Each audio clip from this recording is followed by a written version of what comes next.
Look at that. My parents got me Nice. this. You can see some reflections there. Secret Yeah. never before seen area.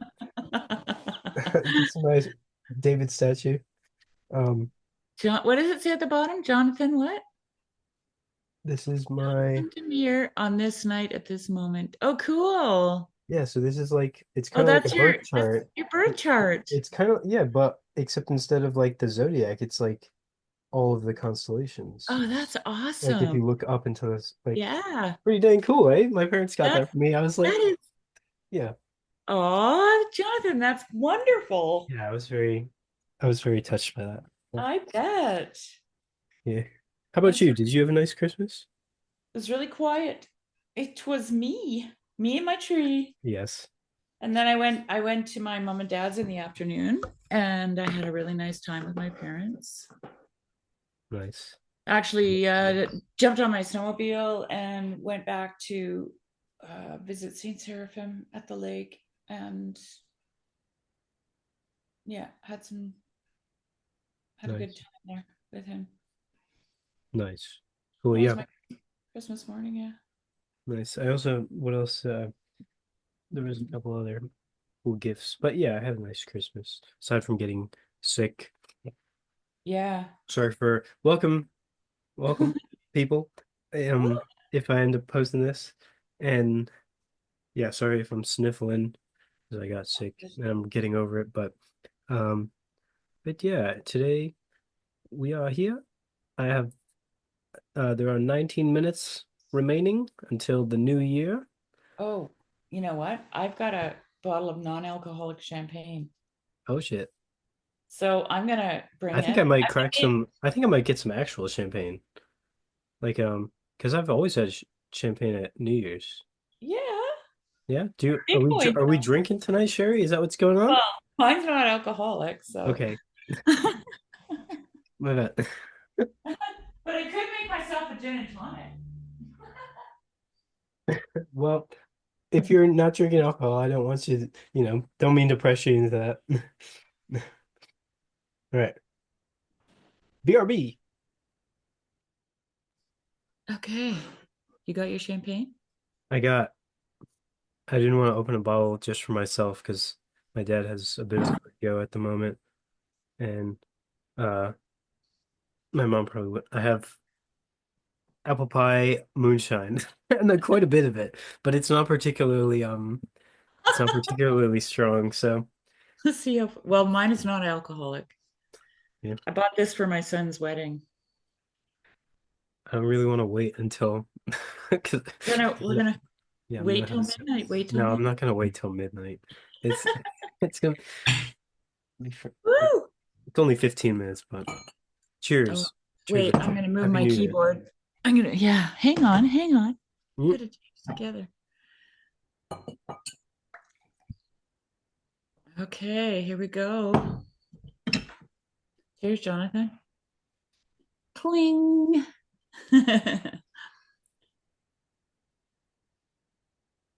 just so good. So good. One of my cousins brought it. I guess someone from his workplace gave it to him. And I don't know why I didn't keep it because it's really good.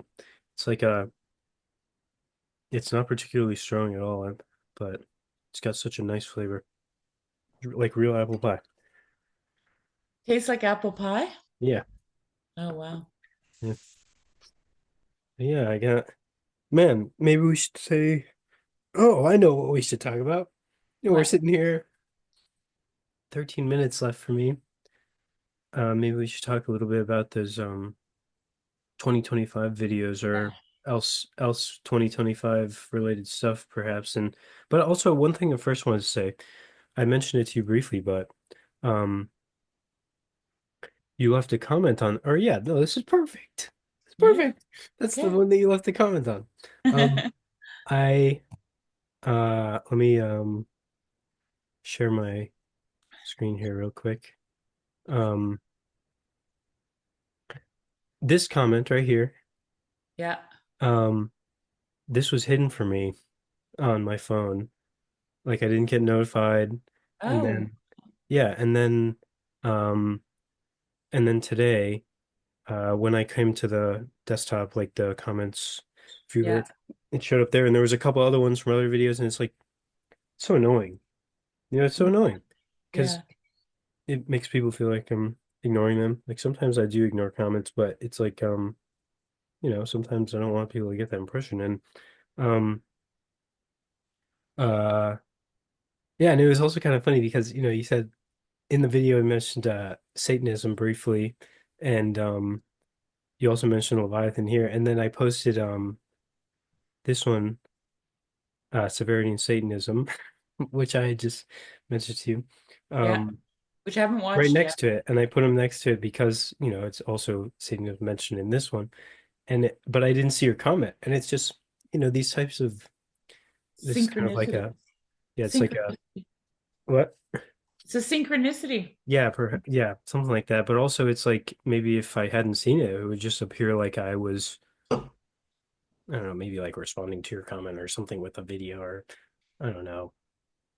It's just I don't like some I YouTube I comments irritate me and stuff. yeah. But I would have yeah, never put that. I would have never put that together. I'm not that smart. no, I mean, yeah, no, I probably I would assume I that's what I would have thought, but still, it's like these possibilities there. It's annoying. But anyway, yeah, so 2025, here we are, 2025. 11 We're minutes. not there yet. I'm not even close. Yeah, you still got like 3 hours, right? Mhm. Yeah. 3 hours till the clock strikes 12 here. Yeah. Yeah. I We'll see. usually do I say usually, but I've only been doing tarot cards for a couple of years now. But I actually I think I'll show you. Well, I just wanted to say something about the Sure. procession. When I was watching that first video you did, Yeah. where you were going through the months and all the planets were coming into that space. Yeah. You know what I thought of? The March of the Ents. When they go marching off to Isengard. Look, there it is. See? There they go. Yeah. There they go. Yeah. It's crazy. There's another a year from now basically, or yeah, a year from now, there's this kind of a similar thing as well where you get the sun, Mars, and Venus all traveling together, and Mercury as well, like and they um Yeah, just a dream.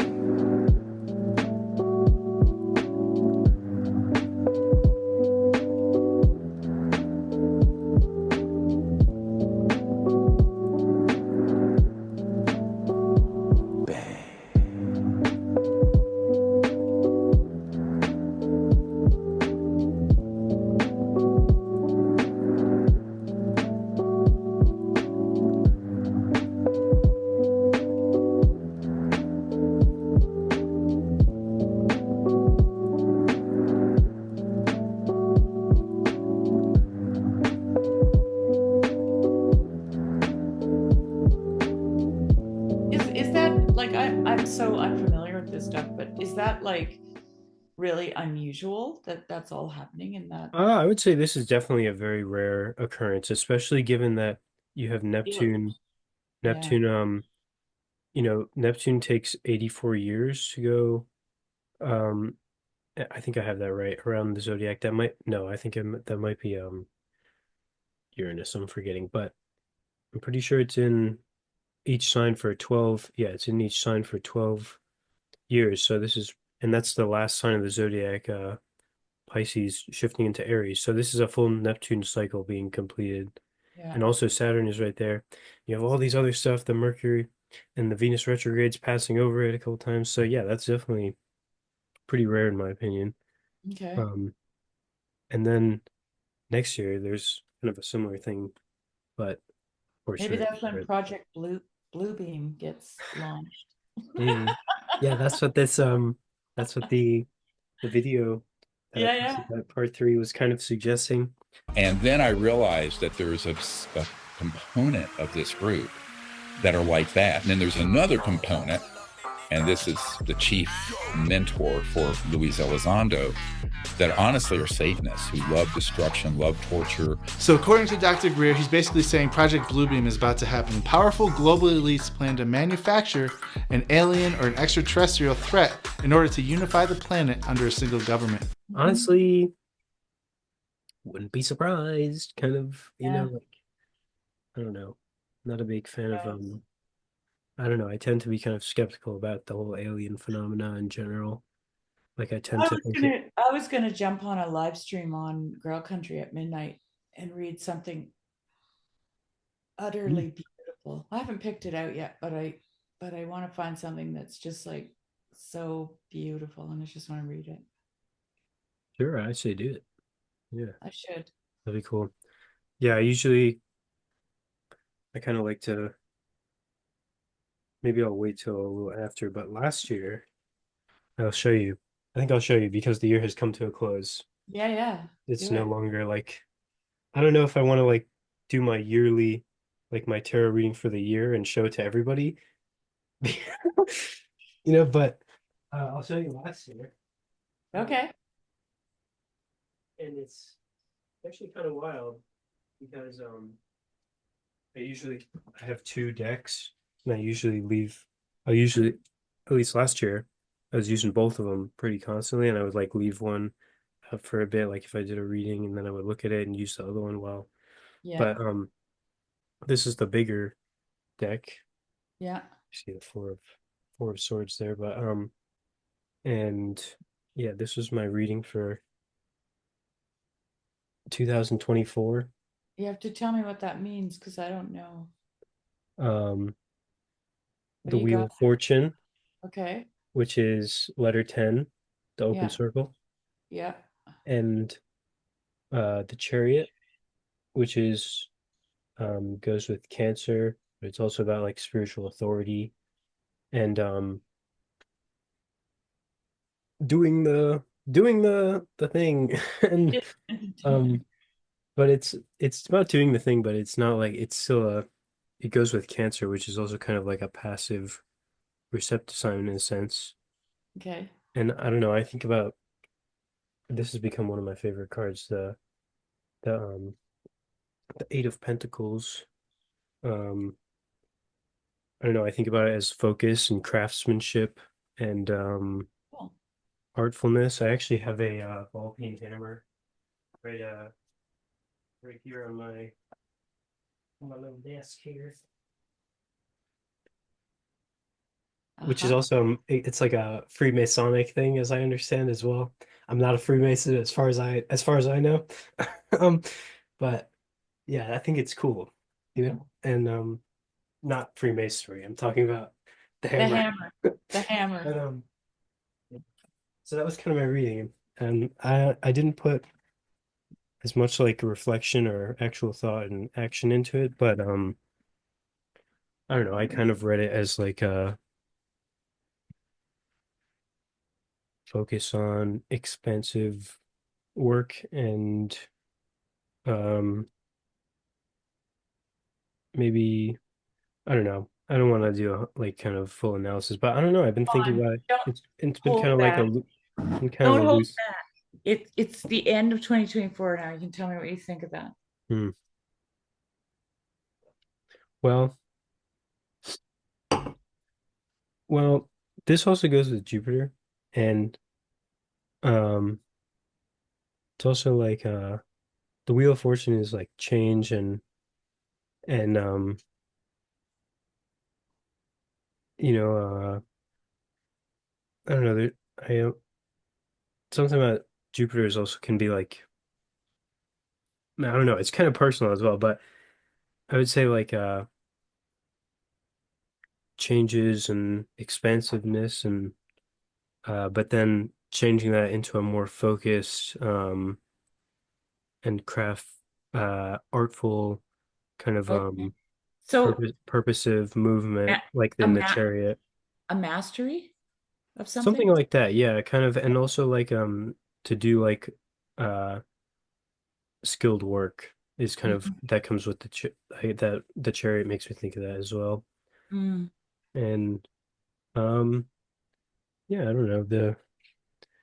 There's the big thing with the chariot is like the authority from heaven, and it's Yeah. like, so I don't know. Perhaps I could have done better with regard to developing my correct relationship with the heavens. I don't know how to say it, but Well, I think, maybe that but was that's been a thing on my mind, you know. And maybe that was just the threshold. yeah, and you see the stars at the top, Yeah. and yeah, yeah, and it goes with Cancer and my sun in Cancer.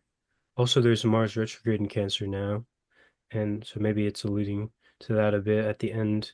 I tend to think when I look at three card readings, I tend to think like there is like a time thing. I usually pull the middle one first, but you can also see it as like the middle with these kind of as like um you know associated things, but you can also go like you can read it left to right. It's kind Yeah. of yeah. But Yeah.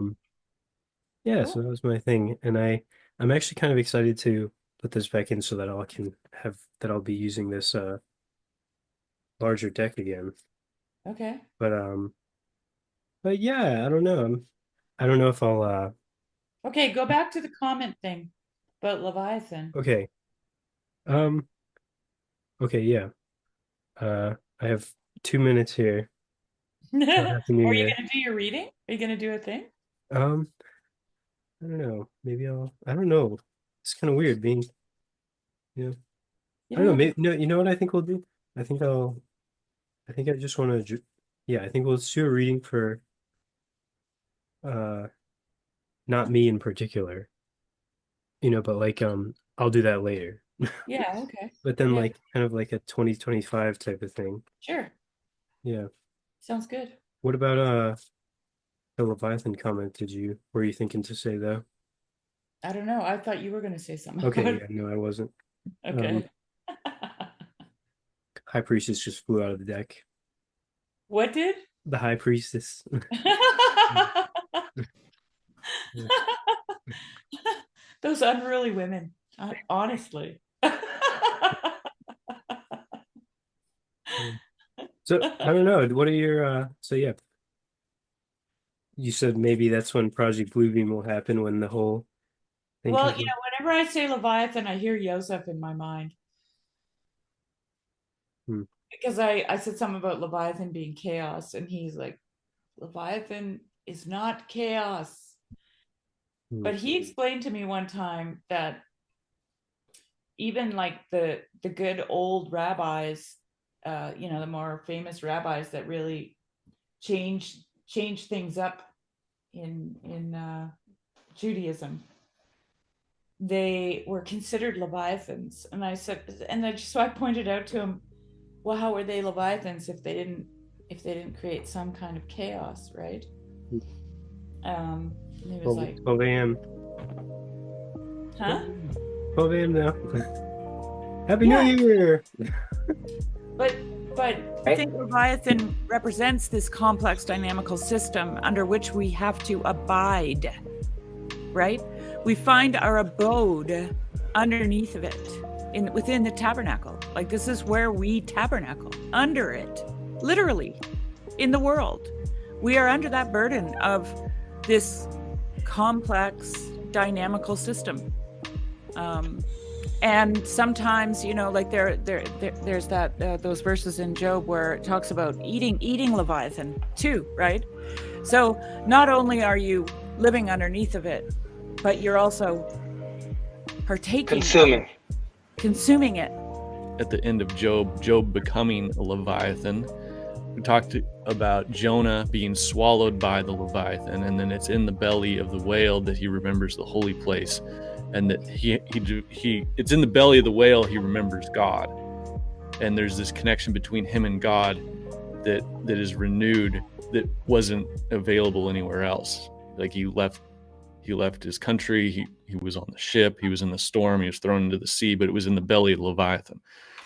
So we have becoming Leviathan. I want to avoid just being like, well, everyone should just jump off the fixed land and into the crazy sea, and we should all be Leviathans. And like that's not the thing either. Each in its own time, I think. Huh?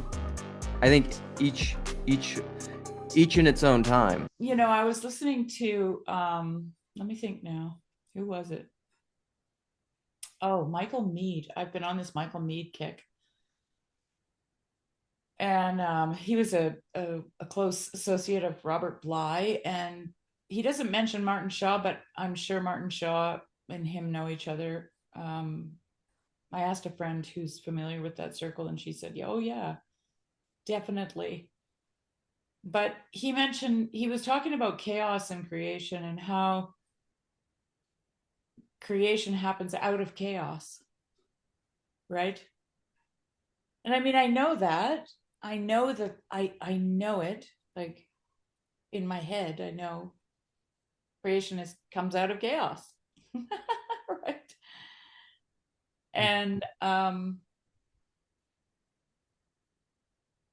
so it's essential. And then if you listened to that Sophia lecture by McGilchrist today, he just so beautifully articulates the necessity of opposition. He has a habit for that.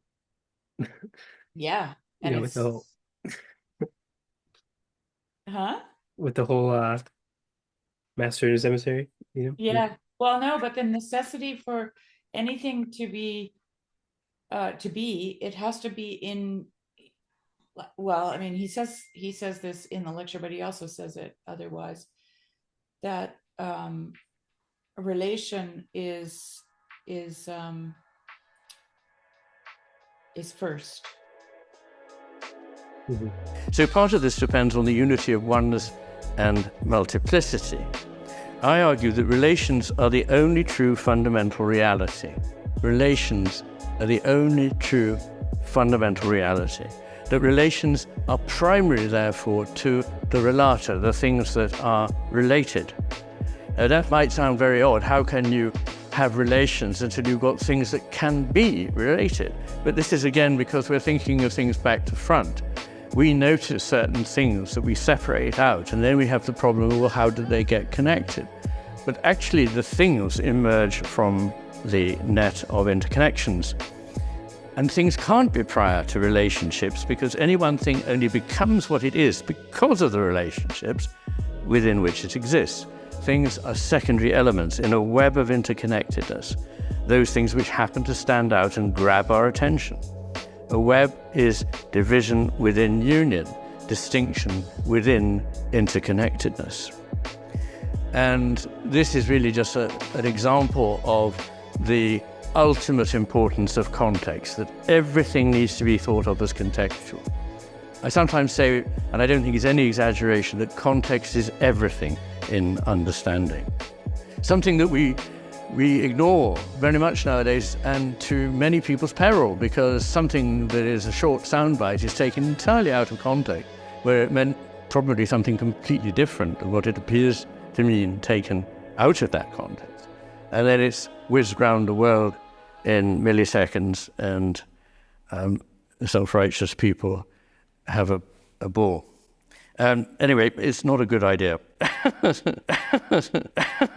And the wholeness is primary as well, and well, relation is primary, and then people have said to him, well, how can relation be primary without a person?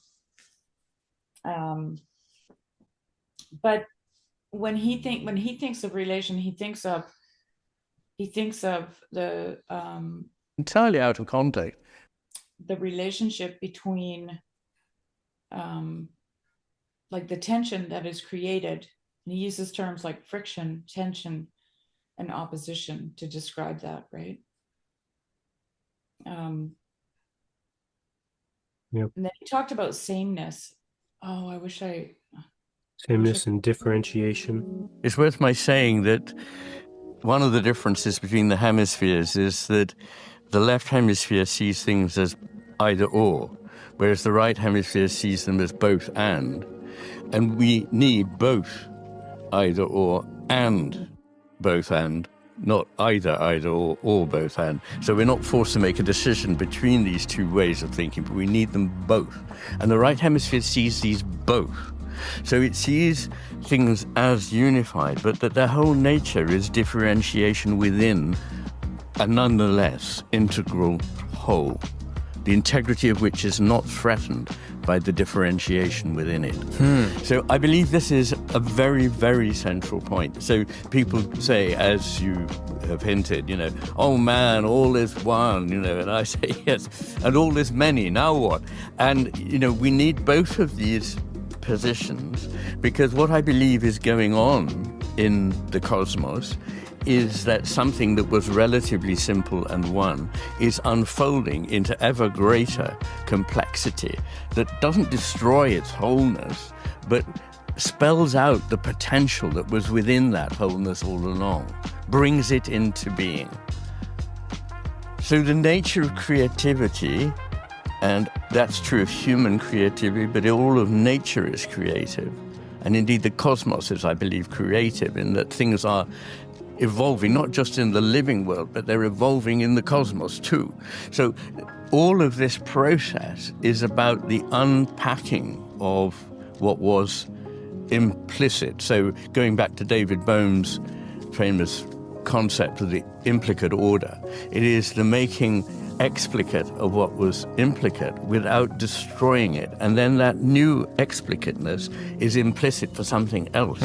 So the image I like to use is that of a bud unfolding. So the bud unfolds into the full flower. As it does, you can see it separating and individuating into the stamens, the petals, and all the rest. But the bud is not destroyed. It is fulfilled in the making of the flower. And the flower inherits what was in the bud and makes it something new and beautiful, beyond what the bud could do. So that's the image, really. So everything needs to be individually differentiated and is heading in the direction of that, but not as a denial of its unified nature, but as a fulfillment of its unified nature. Does that make sense? Well, in order for you to love something, you have to see it as separate from you. Otherwise, you're just loving yourself. So there is something differentiated about love. It's not just about bringing together and making the same. Exactly. Remember when he said, he quoted, who was it? Goethe or some other, maybe a physicist, that said that sameness is essentially nothing. Like, oh, now I'm really butchering it. Should just watch a clip. Yeah, no, I'll throw in the clip. I haven't seen it yet. No. Sameness. You never watched that lecture yet? The No, whole it thing? was posted today, right? Yeah, it was posted today. Yeah. Yes. I do have a habit of watching a lot of YouTube videos, but I haven't I haven't gotten to that one yet. Hurry up, would ya? Well, I've been waiting for this because I saw that first one, the interview with the two of them, and I'm just like, oh, Sophia lecture. Yeah. Wait. Okay, I'm gonna search this here. The friendship thing that I posted today, like that was one of the things that's like I can't help but post this, And I found this a beautiful expression of friendship. And I think it's a very important part in the process, and another thing that we are in danger of losing. Well, you've spoken so beautifully in your lectures and written so wonderfully in The Matter with Things about the fundamentally relational character of reality and indeed to human life above all. Friendship. It's like that one resonated so much with me because it's such a meaningful concept to me. Oh, and not a concept, it's a lived reality. It's the relational nature of reality, like you're saying as well. It's like we need to be in communion with each other, and it's not that we need or anything. It's just like, this is what's up, y'all. The fellowship. Yeah. And especially as somebody who's like had relational difficulties in terms of strained friendships and stuff like that. I really conceive of friendship as like a sacred thing, and like the people that you can really confide in and have deep, vulnerable, encounters with, and that you know, anyway, I'll wax Poetic. wax poetic a different time, perhaps. You go. Okay, sorry, I'm listening. I'm hearing you, but I was maybe No, you. I just don't want to like get all sappy. Like I just don't want to. I don't know. I could Sappy is talk about good. it forever. Like yeah. Did you want me to pull this thing up that you sent? Or- Yeah, just start it there for a minute and let it run for a bit. Sure. Like 10 minutes, maybe even a little longer. I don't want to do that. Okay. I'll watch it later, and then I'll toss in Okay, some I'll watch it later. I'll toss in some clips. But I am curious about. I just started it there, but you got to watch like 20 minutes of it. It's so good. Okay. It's so good. Yeah. Heard that. Distinction within sameness. And it is, I believe, the business of the unfolding of the cosmos to make this grow and flourish. An eternal creative unfolding of generality into uniqueness is what we mean by there being anything at all. Yeah, no. I definitely will be checking that out. And yeah, there was a particular kind of thing that was hitting your head there with regard to Leviathan and chaos and creation. Well, we're always afraid of the chaos, right? We fear the thing that's coming, the opposition. But it's only there that we are created into, that we become, right?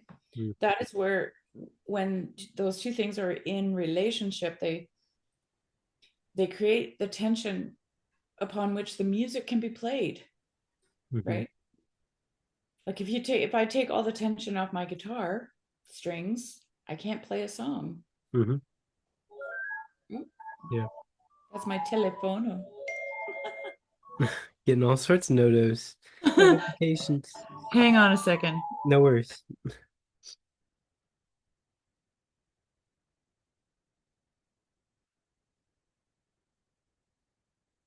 So lightning, kind of lightning strike type of thing. Yeah, I think it's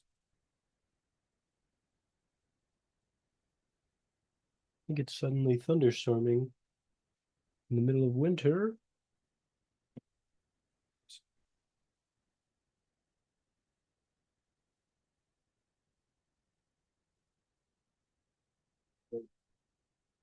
Let us not fear the events of 2025. It's I don't know if like definitely some there's a feeling of it might be, I don't know what I'm trying to say, but I was just looking out my window. I'm like, oh shit, there's freaking explosions or something, but let's not bury our heads in the sand about the possibility of such events, like the possibility of even such things as nuclear war or something. But let's not live in fear. We can't do that. We can't live in fear. We have to not succumb to the chaos or whatever you want to call it. Like, I'm reminded of Steiner saying, that we cannot retreat from our modern time period. We must protect ourselves from Ahriman. We must withdraw from this modern life. He goes on to say, in a certain respect, such an attitude would be an indication of spiritual cowardice. We must engage with it.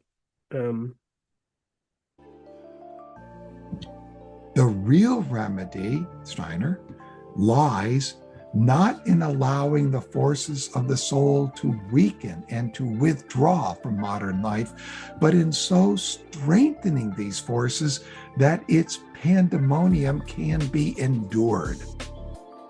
World karma demands a courageous attitude to modern life, and that is why genuine spiritual science calls at the very outset for effort, really strenuous effort on the part of the human soul. Yeah. Okay, sorry about that. It was my brother. Oh, good. Oh, good. Happy New Year. He's in Ontario, so he's already. He said it's New Year's here. I said, I don't believe it. It's not New Year's here, so I don't believe it. He laughed. Yeah. He goes, yeah, you only believe what you can see, right? I said, that's right. I only believe what I can see. I see 9 o'clock, so it's not true. You were saying about how chaotic times or something. You were connecting Yeah. Leviathan to 2025 somehow. Well, it's just that we can't, you know,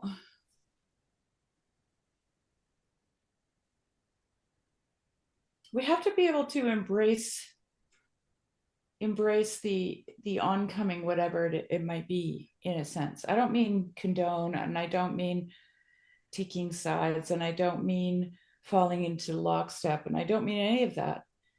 I mean, embrace the way that we are becoming, you know?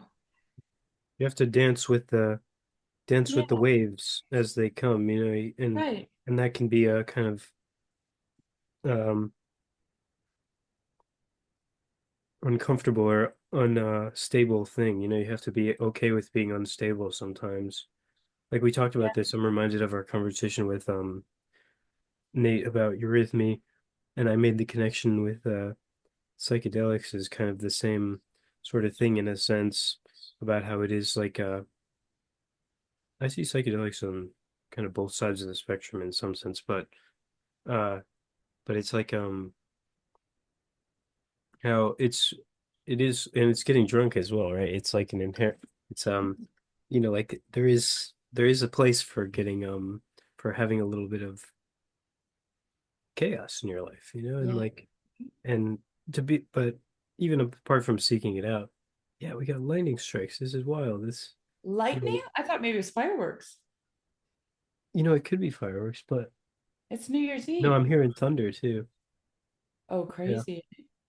What the heck, yo? It started right when the New Year started. I got freaking lightning storms. We got freaking Didn't you harp tell me that? harp blasting off their EMPs.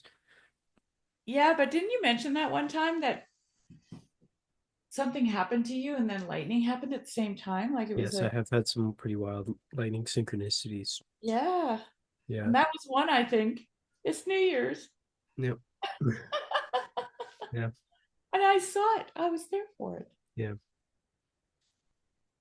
Apart from seeking out the chaos, though, you know, it's that the chaos does come, and we have to, or not even the chaos, but just the, you know, the turbulence or something, and we have to be able to dance to participate. I was saying this while you were on the call about how Steiner said, you know, we can't retreat from our modern times. Yeah. We have to like be in it and about it, not about it like in a condoning way, but you know, like to be in the world but not of the world or something. Yeah. Yeah. Yeah, well, it's more like you know, what comes to my mind right now is that is the verse that says that we, you know, we're not given a spirit of fear, but a spirit of boldness, right? And there's a certain way of that being an expression of your faith in God, because ultimately this is all in his hands, right? Like the only reason that we wish to take something and mold and shape it to our will is because we lack faith in God, right?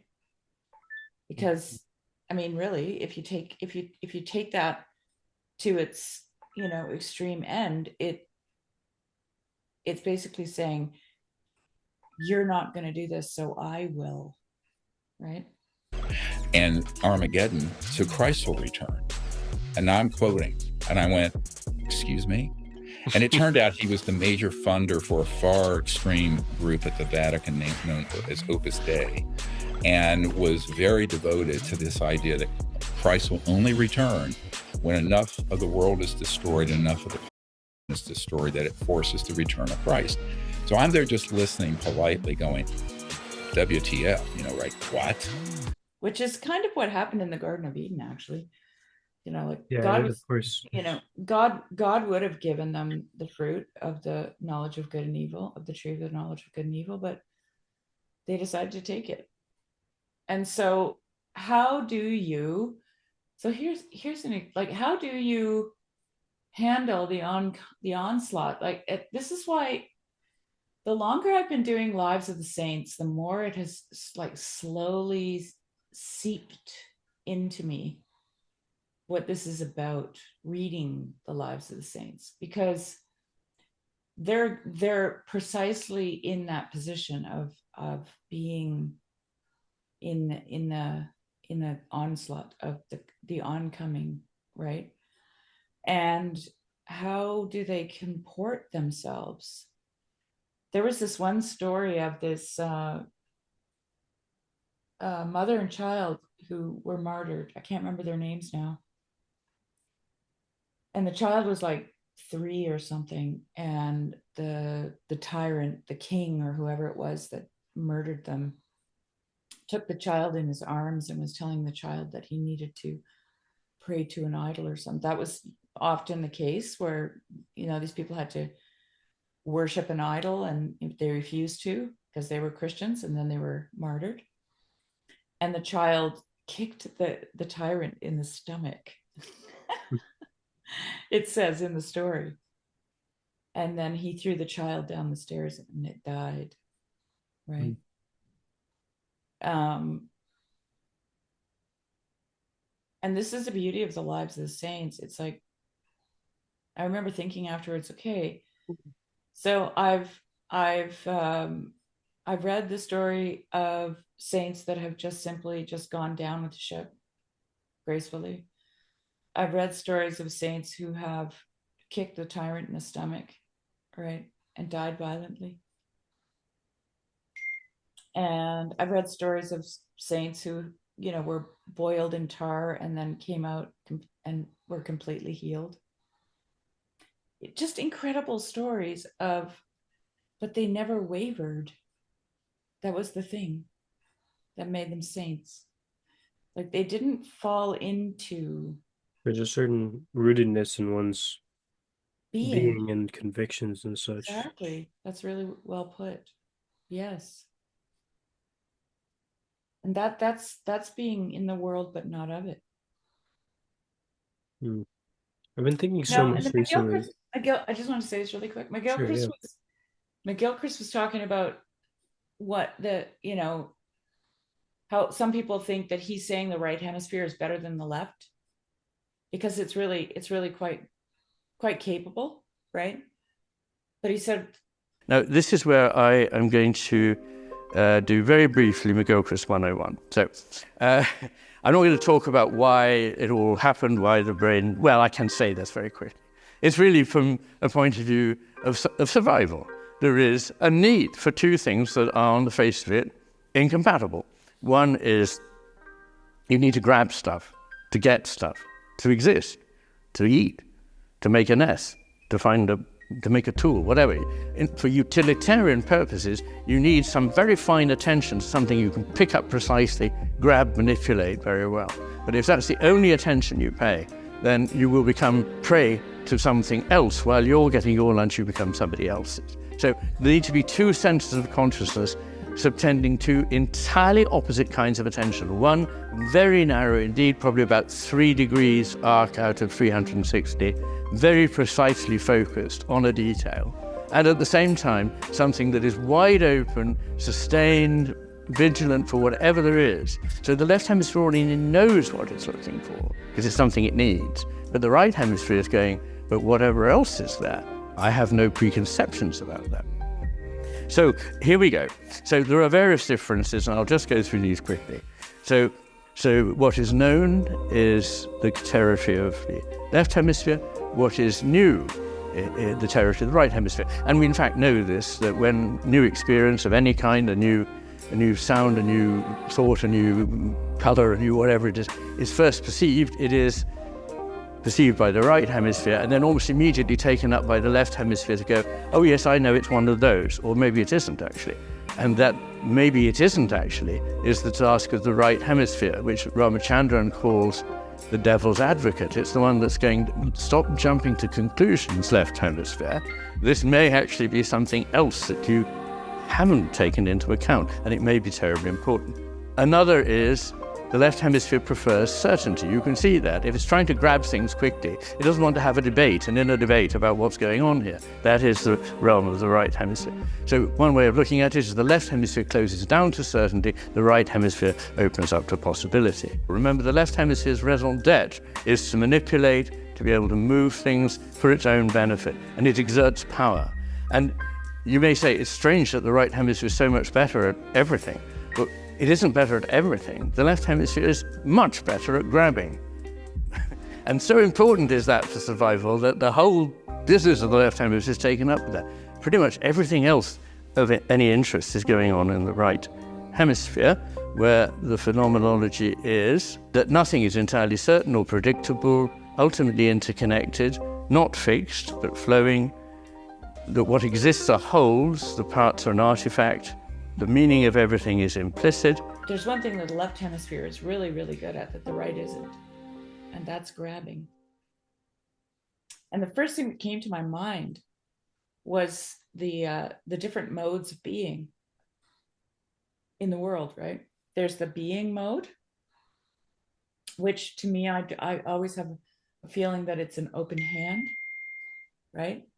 That's me. Sorry, let me just shut it off. No worries. I thought it was me.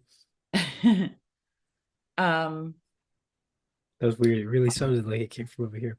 It's right beside my microphone. So, like the being mode is this open-handedness to the world, to whatever comes your way. This is the martyr right here, right? The martyr has the open hand. They're ready for whatever.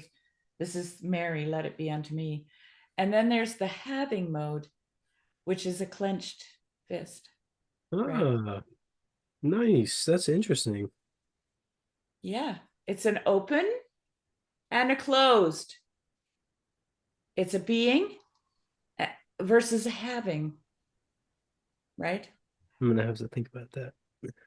And the thing is, like, it's like oftentimes when I'm trying to make sense of my own actions, I try to boil it down to those two things. You know, if I do this one, like if I'm,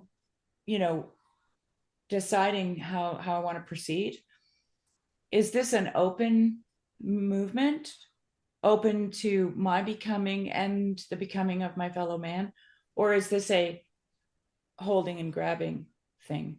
And what's interesting to me about the holding grabbing thing is the monkey trap, Jonathan. Yeah, it's so interesting. Because the monkey is convinced that it's going to survive because it's holding food in its hand. It's having. For anyone who doesn't know, it's like a way that they catch monkeys is they'll put something in imagine you have a wall of stone and you carve a hole into the wall, put some food in there, so then they put their hand in, and then when they close their hand, they can't get it out. And then you can go and you can you can kill the monkey. Like you can get up and do whatever you want because it won't let go. Right. Kind of reminds me of Lilith. Yeah. Yes. Really, I've read Lilith once, and it was I can't remember, but it's whoever's like they're entrusted to like make people comfortable and then put them to sleep and then sort of watch over them or whatever. And so like you have to go to sleep, but you have to release what's in your hand before you can. She's like in her hand, so she's gripping onto something, but it's all atrophied. And she's been holding on so long. It's like she's been holding on so long, and she doesn't even remember what's in it. Like this is so she doesn't even remember what, and she's like, I can't open it up, and so the angel is like, you have to let it go, or else you cannot go to sleep. And so what ends up happening is The princess turned her eyes upon Eve beseechingly. "There was a sword I once saw in your husband's hands," she murmured. "I fled when I saw it. I heard him who bore it say it would divide whatever was not one and indivisible." "I have the sword," said Adam. "The angel gave it me when he left the gate." "Bring it, Adam," pleaded Lilith, "and cut me off this hand that I may sleep." "I will," he answered. He gave the candle to Eve and went. The princess closed her eyes. In a few minutes, Adam returned with an ancient weapon in his hand. The scabbard looked like vellum, grown dark with years, but the hilt shone like gold that nothing could tarnish. He drew out the blade. It flashed like a pale blue northern streamer, and the light of it made the princess open her eyes. She saw the sword, shuddered, and held out her hand. So this was a question I have. Does the angel ask, I think he does, right? "Can I cut off your hand?" Yeah. Because again, he have to won't, willingly. Yes, he won't cut it off without her permission. You don't have to, it's that Chris Green quote, you don't have to violate someone else to save them. Yeah, he doesn't and God he doesn't won't. like just take out a sword and Right. lop it off. Because that was my question in talking about Lilith and her hand, because that's what I was trying to remember. So this is good, because I was like, is that an overpowering her agency? No, it's not. It's a mercy. Yeah, I think if I remember correctly, the angel suggests it, and then she consents to it. Right. Because she has been talking. I think I remember her like talking about how she's so tired. Like she's at the reached end of rock herself. bottom. She's reached rock bottom, and she's completely. like, "I'm tired." Completely. And so she's ready to sleep, but the angel will not allow her to sleep as long as she's holding on to this thing, whatever it is. We don't ever find out, which is great. Yes. And it's like completely in the having mode, but there's a security in that having mode, right? That's why the monkey doesn't let go, because without food, it'll die, right? So it's grabbed, it's holding, and it has the food in its hand. But because it's in that mode, it's stuck. It's stuck in the monkey trap. And all it needs to do is open the hand, right? And slide it out, and it's free. It has to let go, and it has to have an open hand, right? To let it be unto me, right? Maybe I won't be able to eat today. Maybe I won't be able to have that thing, Yeah.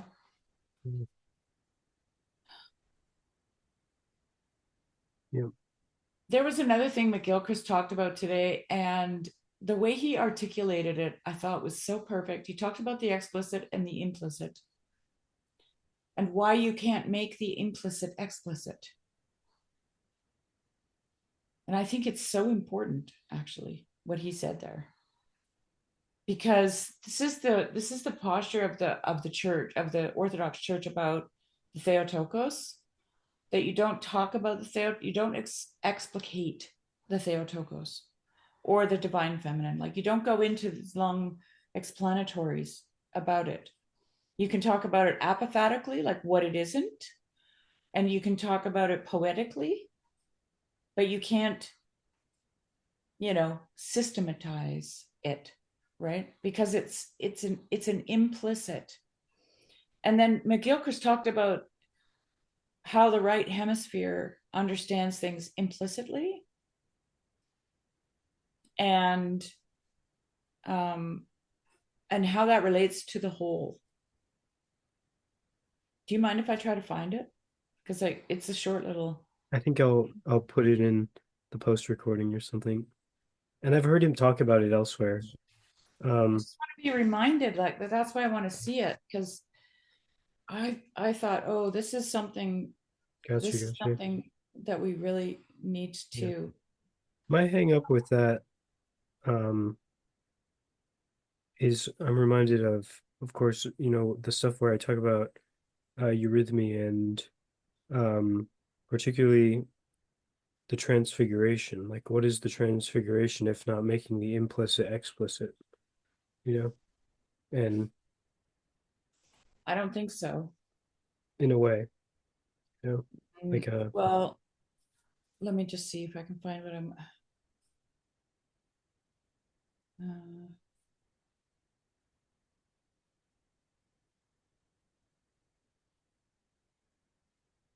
but it's interesting that in that case, it was only a couple people. He said like most of the people, like it was only uh a few of the disciples, and it was up on a mountain in a sacred place. It's not got a mountain in my shirt here. There's it Yeah. was not, it's like in the Holy of Holies kind of, so it is still in a way, uh I could see where it's maybe not like, it's not like he was just transfigured before all the people, which because then people would go blind, basically, or something like that. And it connects what we talked for a while before starting this recording. And one of the things we talked about was about how like don't frighten people, Yeah. right? And that's a similar With your thing. joy. Yeah. Yeah. Like if Jesus has just been transfigured, like within the crowds of multitudes, like might have gone not as well. Viral. If he was doing it on YouTube.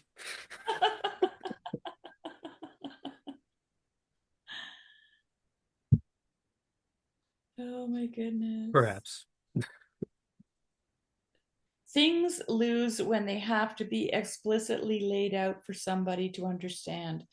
And this is the difference between the right hemisphere that understands all those things that I mentioned so much better than the left. The left is taking things out of context, and context changes everything. Yeah, things lose when they have to be explicitly laid out. He talked about it in terms of explaining a joke. Yeah. Right.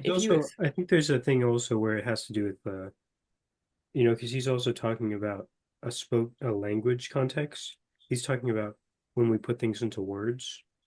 Like no, but he talks about it also as he shows a flower that's unfolding. Mm-hmm. But we don't want to say that the flower shouldn't, bloom. No, that's not what he's saying. Yeah. He's not saying you can't make anything explicit. Okay. But when you make something explicit, it loses. Like when you take the implicit and you make it explicit, it loses. Yeah. Steiner said that when we speak, the truth dies on our lips in a sense. Yeah, that's an explicit. That's making it explicit. Yeah, he also kind of connected with Christ in the sense where it's maybe like a death, like a correct death in a way or something. But that's kind of, I don't know exactly if I'm catching that right in how he said it. What has become of words, of the Logos, in the course of history, can be understood only if we reconnect the Logos with Christ. That is, we must realize that as our body becomes the vehicle of speech, it forces the truth downward, and as a result, part of it dies on our lips. We can make it come to life again in Christ when we understand that we must spiritualize it. That is, mentally in our thinking we must include the Spirit rather than taking in only the words as such. This is what we must learn, my dear friends. But when McGilchrist talks about the explicit in the form of a flower, he says this, and this is only a small quote because I'm just searching a transcript. The implicit, the enfolded, so that's the flower when it's a bud, right? Before it opens, is made explicit unfolded. Okay? But that unfolding leads on, in fact, to further unfolding. in the plant world. And so the whole drift of the cosmos, it seems to me, is differentiating from singleness into variety, amazing multiplicity, but without that threatening the integrity of the whole. Yeah. Yes, I'm totally with him in this regard. Like I really love his like like it's differentiation as well. It's like the further, and this is all for each to become who we really are as well. Like Right. and it's not like you could see this in the process of multiplicity manifesting. Like the emergence approach would say like the unities come out of multiplicities, which is true in a sense. You're But gonna I love almost think, this. You're gonna love this lecture. It's yeah, I'm excited to listen. Yeah, it's so good. yeah. You You can got to also clip see that where part it's about the explicit. the one is Yeah. first, and it differentiates and becomes the glorious multitudes. Yeah. Yeah. But like he talked about, I think it was Heraclitus, he quoted He's a that the bit, one is the many and the many is the one. Right. And this is exactly what Christianity says. yeah, They describe that. Christianity describes that as the body of Christ. That's the many as one thing. yeah, yeah. And and that happens when we each individuate. I think like when like I was Yes. this is what I was going to say before you went back into the McGilchrist thing. This is that um uh I forget how we got to it, but the thing about how one has to be able to feel himself as a separate um um being first. Like first we have kind of groupthink, and then it becomes the age of subjectivity and personal awareness, and then through that, as we then we can come back into the body and participate in a fuller way. And I forget exactly what you had said prior, but I think it had something to do with um kind of being okay with change or something. Like I think maybe you had said something about like Oh, when we were talking about the Leviathan thing or the chaos? something about like near the end of that, but I don't quite remember. It's all right. But Well, yeah. You know, here's the image that I have in my head when I'm talking about that. And it might sound a little bit tragic, but there's something really beautiful about it at the same time. And it's always fascinated me. And I remember thinking, what is it about Judaism that gave those people such strength? Because there was, I don't remember what movie it was Schindler's List that's or what it something. was. You're talking about the lives of the saints and the conviction. One has to be. Yeah, the deep rootedness. Yeah. And you see this rabbi in a cattle car with children and mothers. You know, the mothers are trying to be strong for the children are afraid but look to the mother. You know, everybody's trying to remain in some kind of deep rootedness, and what they have is God. And the rabbi is fully aware of what's happening. He knows where they're going. And he sits and he tells beautiful stories to the children. Right? And I remember thinking there is a knowledge, a deep rooted knowledge in Judaism that allows these people to do that in the face of all of that horror, right? To still remain human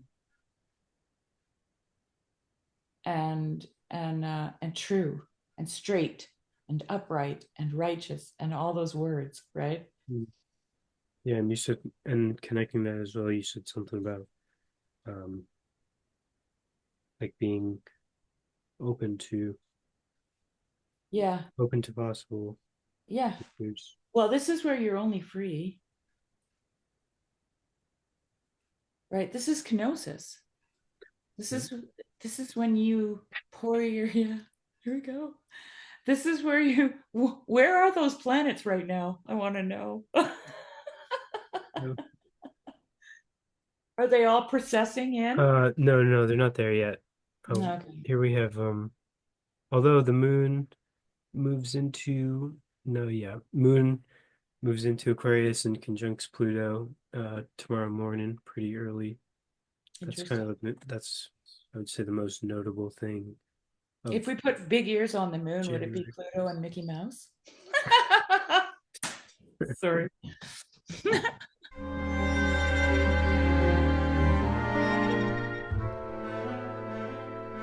There, it's all finished.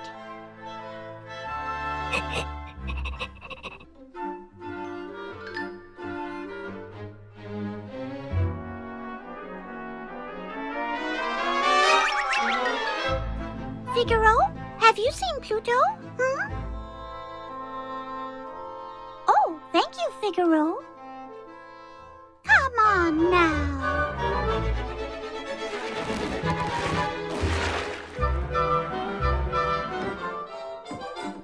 Oh, Pluto, it looks adorable on you.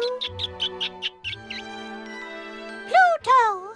Oh, no, you don't. You're going outside.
You'd think I was drinking real champagne, eh? I don't even need drugs or alcohol.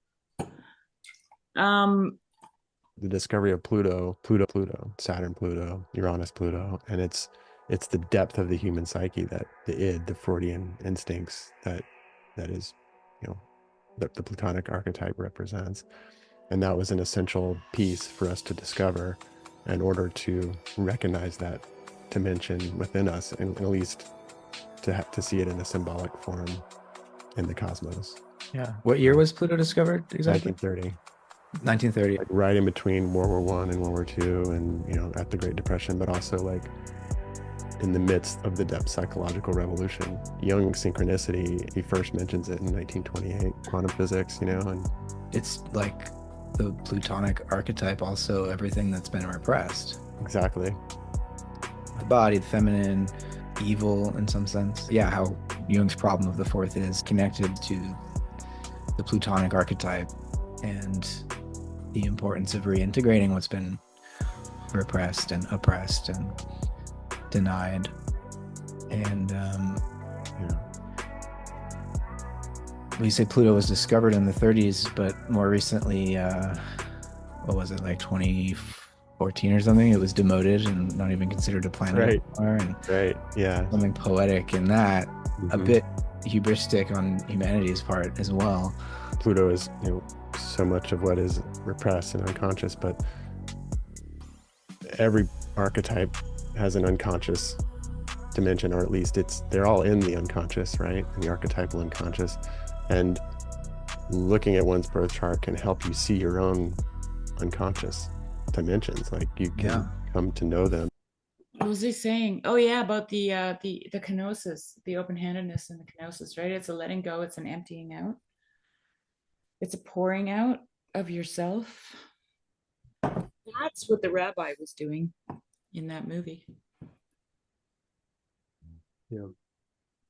Yeah, no. So if I can vastly oversimplify your general sentiment here, do it. It's something along the lines of like, lean into reality and be here with it in 2025. Don't be like, oh, yeah, and just hide in your room. Bury your talent. Yeah. Burying your talent. Yeah. So afraid of the master. Yeah. I think that's a good I like that sentiment, Yeah. Let's say cheers to that, Jonathan. Cheers to that, Sherry. Bing. Oh. Yeah, I wanted to do this tarot reading. It's like that. That's like that Finnegan Tui song, Lean In. Yeah, I sent that to my friend recently. So good. Yeah. And I said, you have to be romantic. Hopefully, hopefully the arrhythmia that he read into it was okay, Yeah, yeah. Sometimes I stop to listen. Tune my ear to the humming between everything. The seed and the sun. A blade of rain in the black of the ocean. Life wants to live itself. So lean in. And if you're gentle, a rhythm might emerge. Form in the formless. Silence, drumming, howling, desire is asking us to dance. But it isn't easy to let go. Our stories domesticate us. We suspect cruelty behind the eyes of the kind, and dissect the archaeology of our own imaginations. On these maps, there is no room for miracles. Yet still, somehow you know it's possible. Harvest, tears, spring. In the embers of a fire, all of a sudden, there it is. I remember as I finally hear it. Society is just a clearing in the forest. The flames begin to whisper with the wind. And this time I believe them. Yeah. You gonna do the reading thing now? I want to. Okay. And that's the thing, is we're not closing down. We're not saying, I have the future in my hands. I'm going to, as it starts to rain. It just started raining as I said. Oh, that's crazy weather, man. Yeah. If that happened here right now, I'd be freaked out. It would feel apocalyptic because it's like winter. That was my kind of initial impression. I'm not gonna lie. It was like right when midnight came around, then all of a sudden we get thunder and lightning. Now it's raining, but try not to read too much into these things. All good. But, see what happens when you lay the tarot cards out. If there's another lightning strike, okay, we're. Yeah. That's the one that I had mentioned. Actually, I did a I Ching reading. I think I told you it was because people were coming to cut down a bunch of wood in the forest behind my house. It felt like gaslighting, and I was I'm gonna go to this meeting and I'm gonna be like, tell these people what get me what is going on. It's like a community meeting right near my house, and it was like thunder and lightning pretty intensely, and I threw the reading, and it was hexagram 16, which is like over enthusiasm is one of the ways of interpreting it. It can also be good enthusiasm, like it was basically like get off your fucking high horse and stop me. It's like, chill out, dude. And like, and I was reading it, and like right as I started to read it, um, the garage that I was in got struck by lightning, and like the tower, like the tower, Wow. which is like the end, and it came through the floor. I think it was my left foot that got a little shocked. Wow. Yeah, and I was like, well, and there's been a couple other ones too, like with just like lightning was Talk about the crazy. finger of God. Yeah, yeah. I'm very grateful for those. I try not to like make light of those situations, because like those are some of the most pivotal and like Yeah, no, for sure. life-changing experiences for me. Like those, Yeah. yeah. And it's available to everybody. Like if we kind of attune ourselves to the more subtle happenings, like then it also starts to pick up, I think. But anyway, so yeah, What do we got, Jonathan? not trying to close it in, but not trying to say what do I need to know, but let's, opening myself. I usually, okay. I don't like doing tarot readings like around other people, but Well, you I'm can gonna do do them it. around me because I have no clue. I Yeah, know. I'm gonna do it. So we're asking, um, okay, we're asking, um, please, please speak of your own accord or depict an image with regard to 2025. One just flipped and I didn't see what it was. All right. Lord Jesus Christ, Son of God, have mercy on us, sinners. And right, regards to 2025.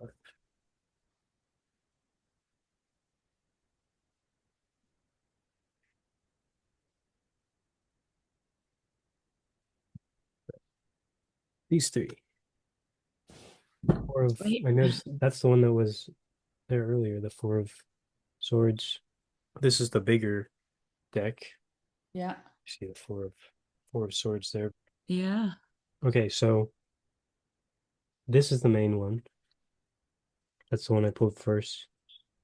This one, I think about truce and like rest and like it's kind of like a intermittent like temporary peace Mm-hmm. and um Like a ceasefire. yeah, kind of like that, but also like when the storm has settled, like Mm. like the card before this is the Three of Swords, and that's the heart with the swords in it, and it's kind of about like worry and doubt and stuff, and then this one Mhm. comes next, and it's like there because four is Okay. about stability, four, and Okay. Oh and yeah. Cool. yeah, Yeah. and so that's that, and the swords is about intellect and speech and truth and stuff. So I also think about connected with truthful speech. Yeah. Um, I'm having trouble seeing like a connecting narrative. Sometimes a thing with tarot as well is that, it's like you have to very kind of take it sincerely, otherwise like you won't get meaningful answers. No, But, no, no. but I Yeah. think I don't know, I think there's something to be gleaned here. The first one was this, which is about like victory and success, but it can also be like pompous arrogance. Mm. And um and this one's all about mutability and change. Mm. Or that at least that's how I read it. And then so I'm not the best at doing tarot card readings, like and talking about them, but No, no. because it's But very intuitive, like imagistic, yeah. but I don't know, the kind of sentiment I get here would be like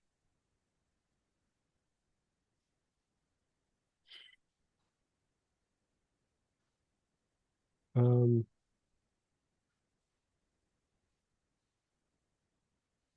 it's a tricky one. I don't know. definitely this one at the end gives me a big impression that like there's changes to come, particularly like as we go further into the future and stuff. And so that's And been maybe kind of you know what I'm thinking? What I'm please, thinking? please tell me. Just from what you explained to me, okay? Sure, yeah. Because you've got pompous arrogance, a time of truthful speech and rest and change. I'm thinking of the new presidency in the United States of America. That's That what is kind of I I would that did cross my mind very briefly with the Yeah. particularly this one. Yeah, Yeah. I can totally see that. Yeah. Yeah. Maybe this is like a rest to, maybe this is Joe Biden being dead in his coffin here. No, I think that there'll be a sense of peace. Yeah, that's what I mean, like the old Yeah. passing away. Right? Yeah. I mean, I think Joe Biden's been dead for a long time, but You think it's a robot? I'm just kidding. No, I know, but that's funny. Yeah. Yeah. But no, that's what I thought of when Yeah, no, that's because the question was about the year, right? yeah, 2020. yeah. No, that would fit kind of like, because you have Trump winning victory, looking a little pompous, but then maybe Yeah. there's like and then afterward you got the changes. Yeah. Yeah, I could see that. Yeah. Yeah. And America is a big thing this year. I need to change my jacket because I'm sweating. I think the old moonshine. Okay, let's take a little pause. I have to make a little Okay, sure. break too. Okay.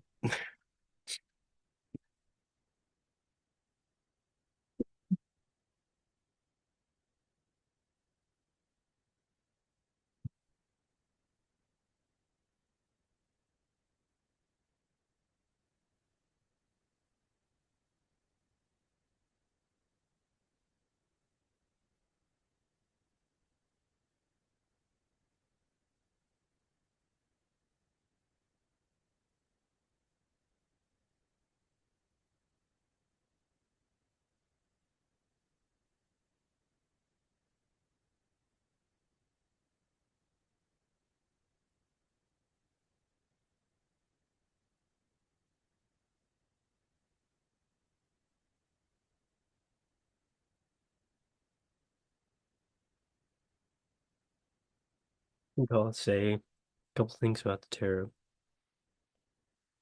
So I was just reflecting, looking at my reading from last year.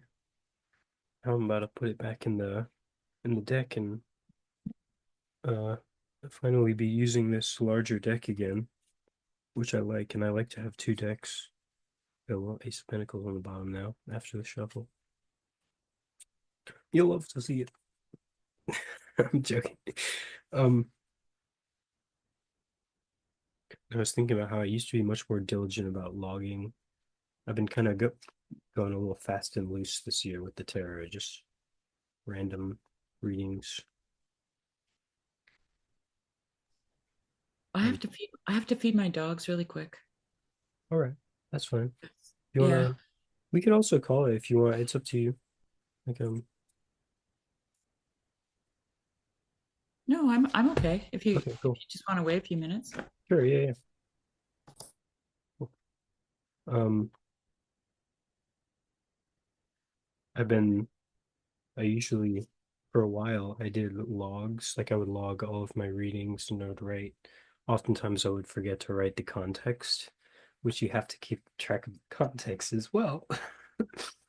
This is very important. Because if you just have a page in your notebook that has a little reading, it's like you have to remember the context. But nonetheless, I would put the context or some of it. And I actually I was thinking about showing them, but that's kind of vain. I have a bunch of notebooks with all the logs, but this past year I haven't been writing much of them down. And I think I'm going to start being a little more, not necessarily calculated, but kind of rigorous in terms of keeping track and writing them down. Because I think it's actually super, super potent of a spiritual practice. And I mean, people can write off the tarot if they want, but in my opinion, like it's a really potent spiritual technology or something of the sort. Particularly when we see it in a Christian context, of course. I don't I don't mean to say of course, but it's like, yeah, that's how I see it. And um but the practice of logging all your readings, especially when we take into consideration if you put the date, because then you can also reference the astrology. And let's imagine for a whole year you have one reading for every day, right? Then you could look back and be like, all right, let's see all the times that there was a full moon, for example. And you can look for similarities across the readings throughout the various full moons. And you will find connections, in my opinion, because everything is interconnected in this way, like in these temporal, cyclical connections. And you can reveal storylines. Like, I'm reminded, for example, when I was first learning about eurythmy, um, I first discovered that eurythmy was a thing, I'm pretty sure, when Uranus was in some big aspect. And tracing back the logs, there was also a bunch of other Uranus connections, which is interesting to me. Thinking about perhaps there's something about eurythmy which is Uranian in a sense, or, and I think that would be this idea where it can be conceived of as a technology in a sense, a disruptive technology or an evolution of or an innovation. Uranus is about innovation. And also, if I show you let me just make some space here. If you see in the this, we have Uranus here. And as I've discussed, there's this connection with Lucifer and the redemption of Lucifer in connection with eurythmy, and how when Lucifer submits to the Christic middle, then he's in his proper place and acts almost as like a mediator in a sense. Um, through this balancing, but then it's still nonetheless kind of Lucifer on top in a sense. At least that's how I read it. And you have Uranus here, like yeah, if you're looking for more information about this, see the video on my channel called Eurythmy and Evil. And yeah, it's interesting to think about maybe if there's a Uranus connection to eurythmy. Yeah, and there's been all sorts of other ones too where, oh, what did I do here? There we go. Yeah, and I'm people may think I'm just being like a esoteric occultist or something, trying to get people into divination, but I'm trying to get people into communicating with the pattern of reality, like, and the logos of the world. There is a pattern. Things manifest in a non-arbitrary way through time. Patterns. This is what Peugeot raves about. This is what, that there are these patterns, historical patterns, patterns in our own lives, patterns of perception. And this helps us to interface with the patterns, in my opinion. When we connect it with astrology, it's a nice coherent thing, in my opinion. And all the cards have astrological correspondences as well. So it can get very, you can go very in depth with this. And of course you have, I don't know, one could become crazy with it, but I think if you approach it in a balanced and measured way, it can be very, very helpful. Yes. I was listening. That was good. Oh, why, thank you.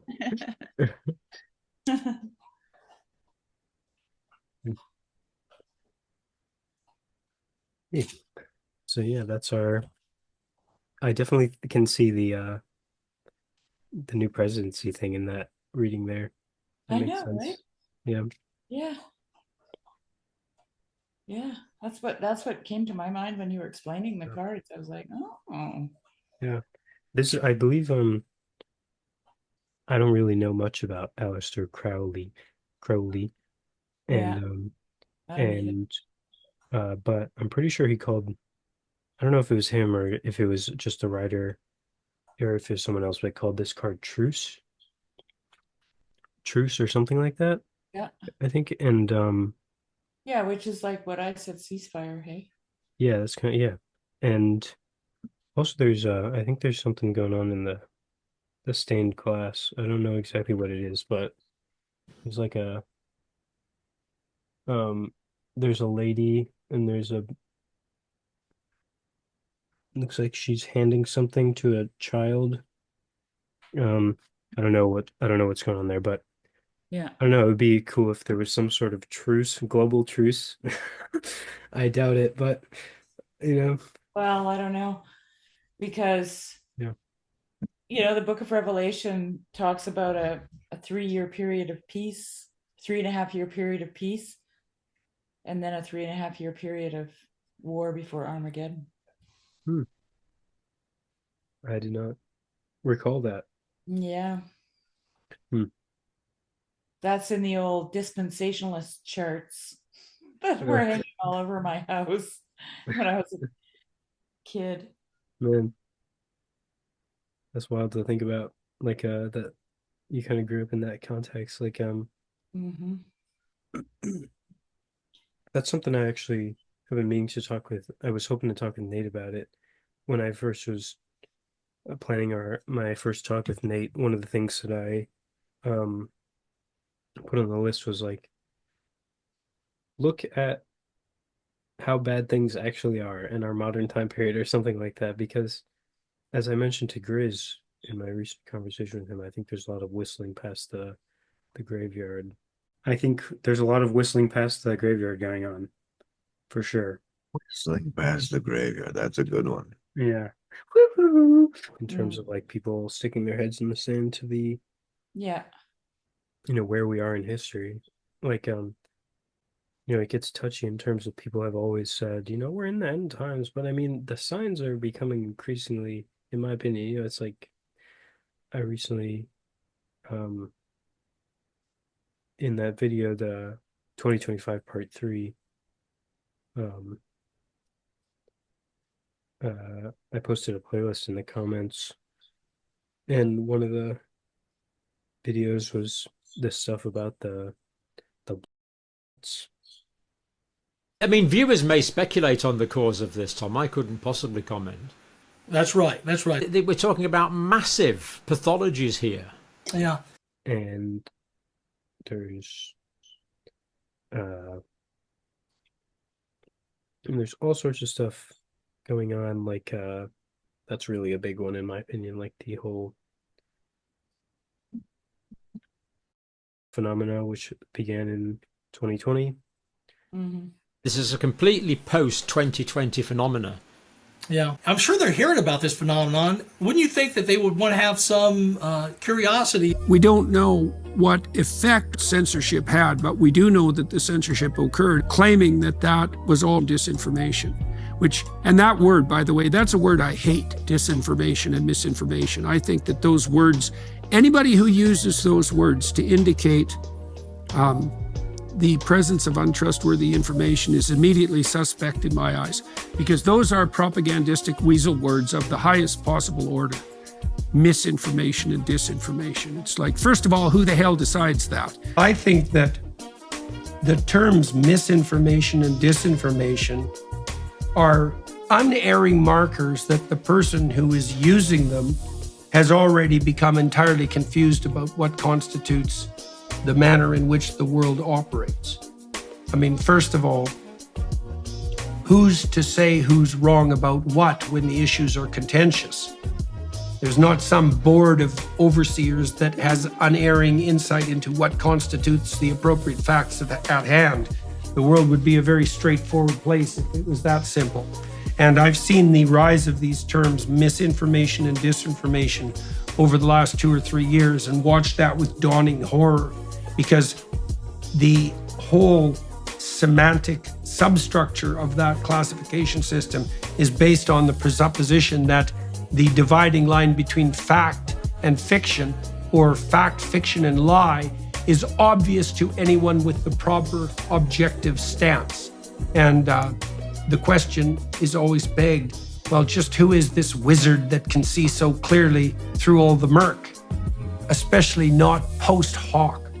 And as soon as you even allow those terms to exist, misinformation and disinformation, you're already going to find yourself in an extraordinarily dark place.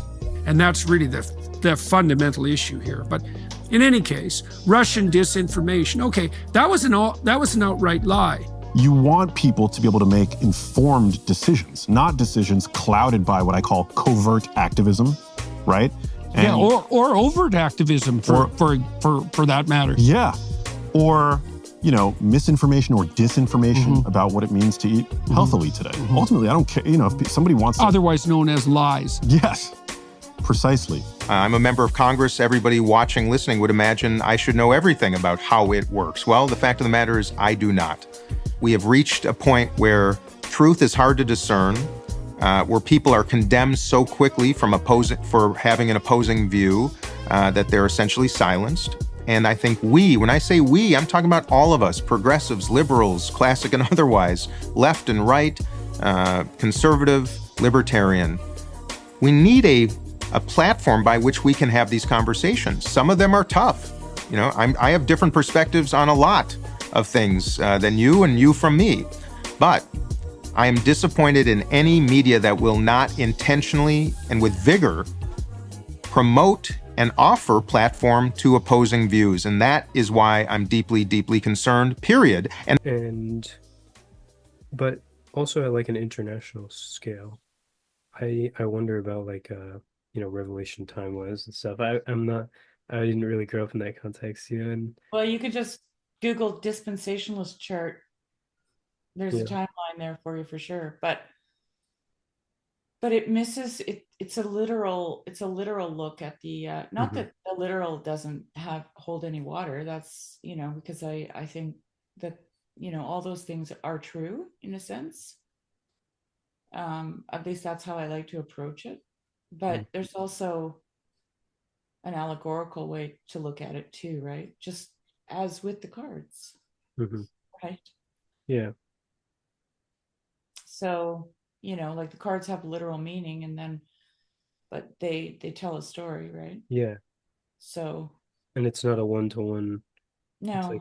It's it also brings in our own, what it reveals to us personally. And and I don't know, Miguel Christ also said today, he was talking about time and how time is a continuum, but because we're in it, we see it as a line, as a linear thing, and we think of points in time, but points don't extend out, right?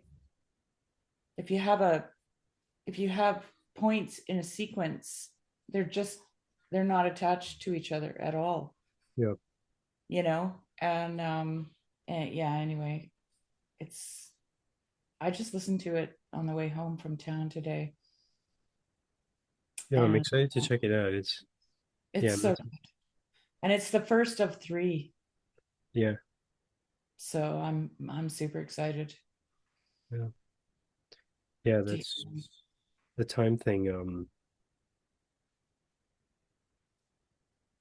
Yeah. Yeah, like actually, I have seen various channels that are mapping the Book of Revelation to astrological events. Yeah, Like, yeah. If the odds weren't crazy enough there and following the menorah, when you multiply this last ending part here, it just seems impossible. So I want to go in and show you now. Words just can't express how amazing this is. So go and have a look. We're gonna go forward a few hours in time. This very same day, and this which makes the location relevant now, because this very same day, after the seventh bowl or vial is poured out, the moon comes in and creates a total blackout eclipse the same day that the seventh vial is poured out.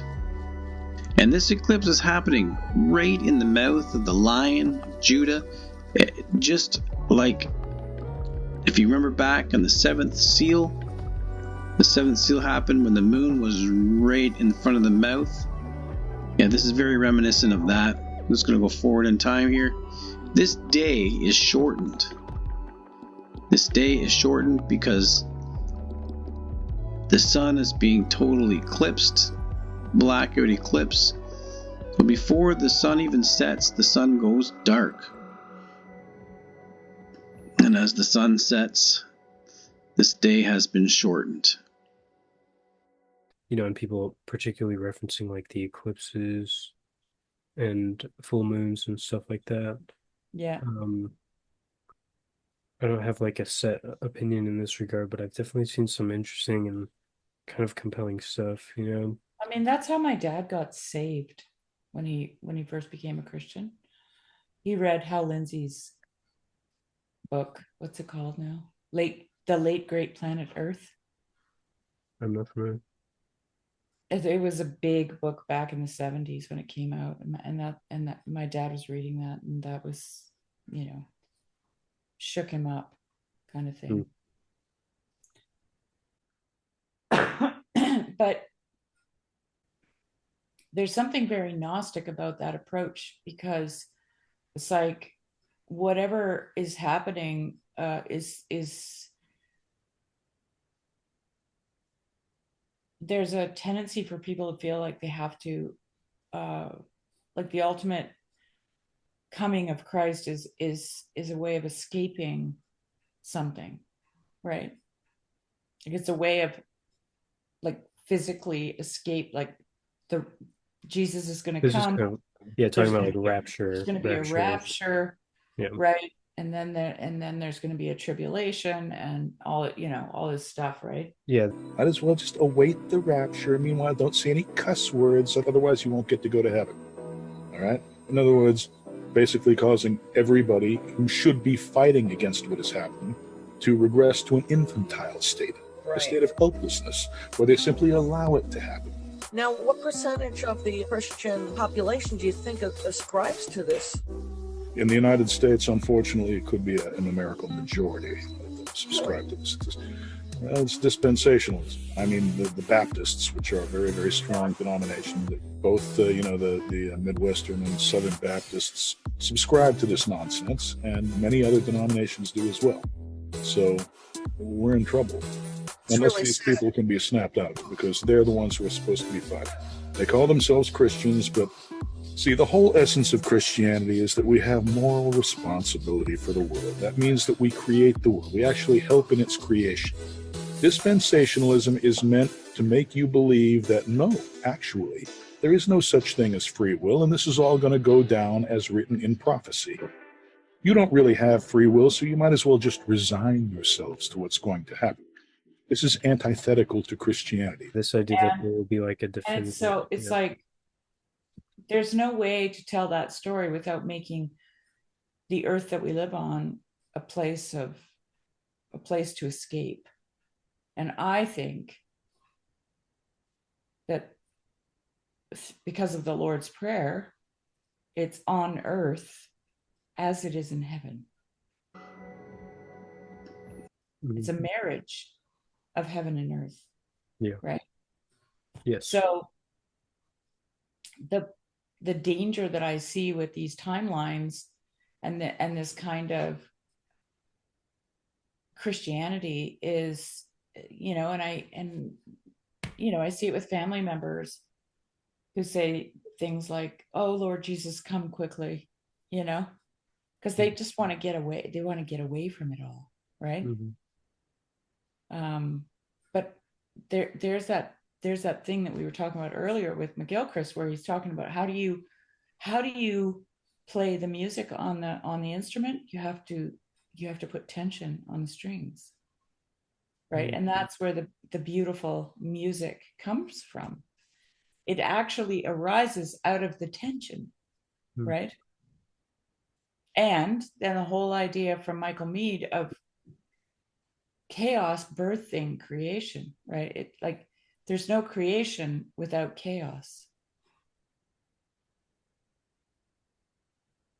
And you can see that in a fractal sense. Like the divine feminine is, that's the primal divinity. Like the divine feminine is the right brain, and we have to put it almost primary again. Mary, the mother of God, the true ramifications of the Theotokos, right?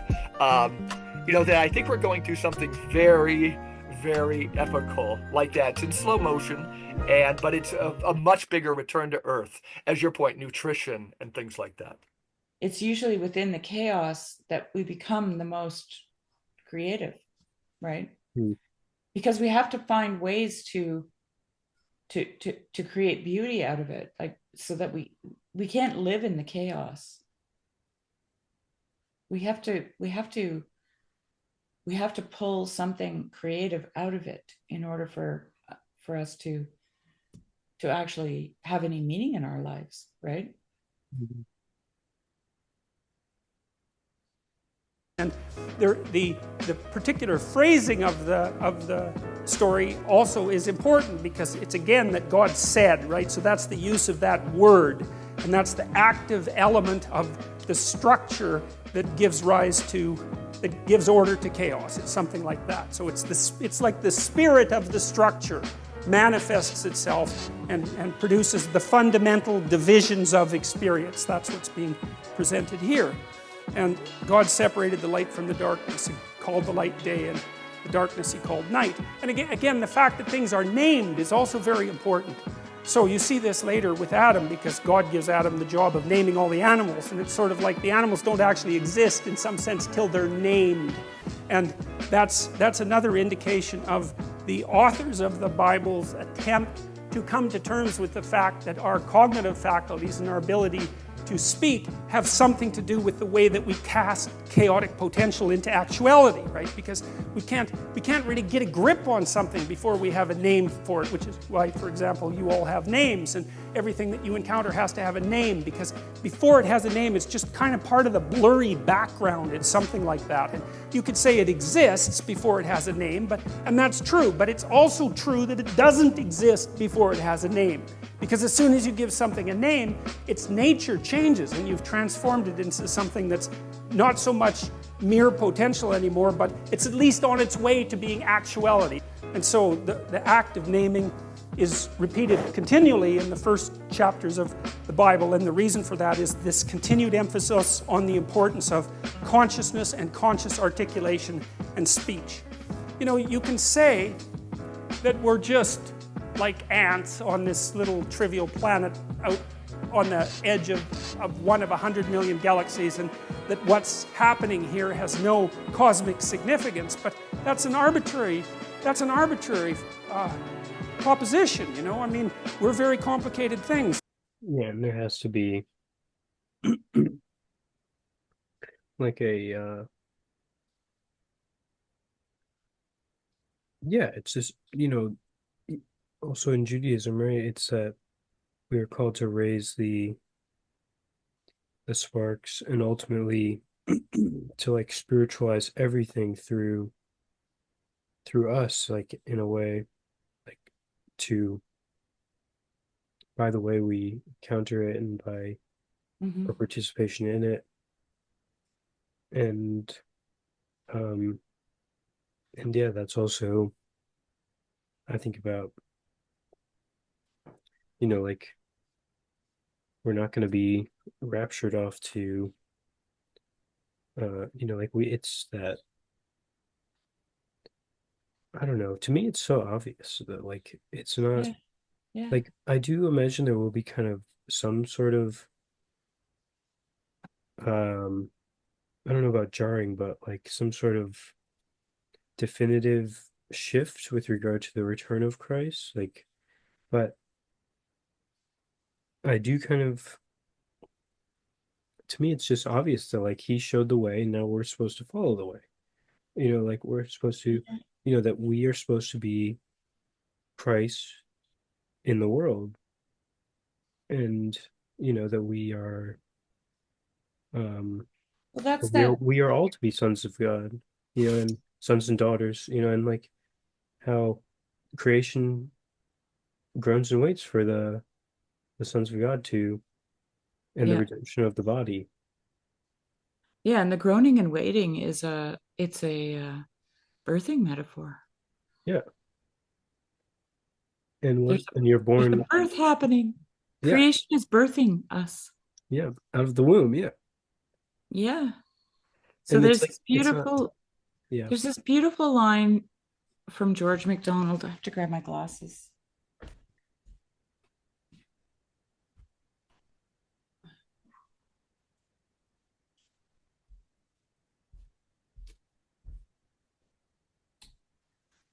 In his faith essay, you'll love this. But friends, what we have to do is let our light shine. Do you get any light? Let it shine. I do not mean be an example to other people. You have no business to set yourselves up for an example. You have to be and to do. And that is letting the light shine, like you with your channel. Oh, I thank you. I'm flattered.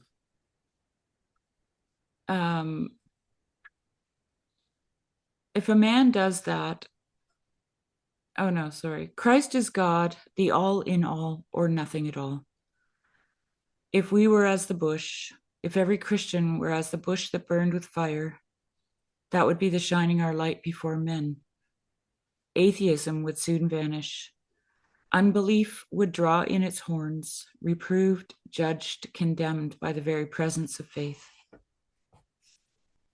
And he's calling you being who you are faith. Right? Like trust, like pistis, like you have trust. Yeah. I would have you then, friends, remember that faith is the trying of the thing that you do not see and that you cannot be sure about. A thing that you do not see and which not seeing you have doubt about, you can yet try. That is faith. And if you are honest, that will be a great opportunity and a great help to you. It will start a fresh faith which you have not thought of before and give your life a new start.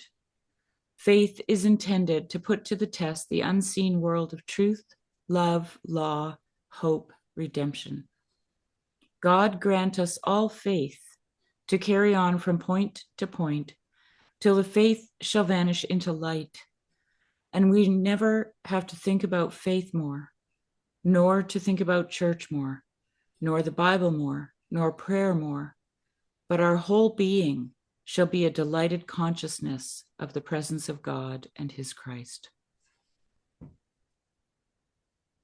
Our whole being will be a delighted consciousness. George had it going on, I'm telling you. Yeah. He really did. We will shine with the glory of God. Yeah. And resonate with reality and be who Yeah, we you won't are. need the Bible anymore. You won't need church. You won't need prayer. You won't, right? Isn't that interesting? What Christian tells you that ever? Yeah. Yeah, and that's the thing, right? The kind of I mean, it totally resonates with Steiner, what he just said there. That's what Christ consciousness is for Steiner.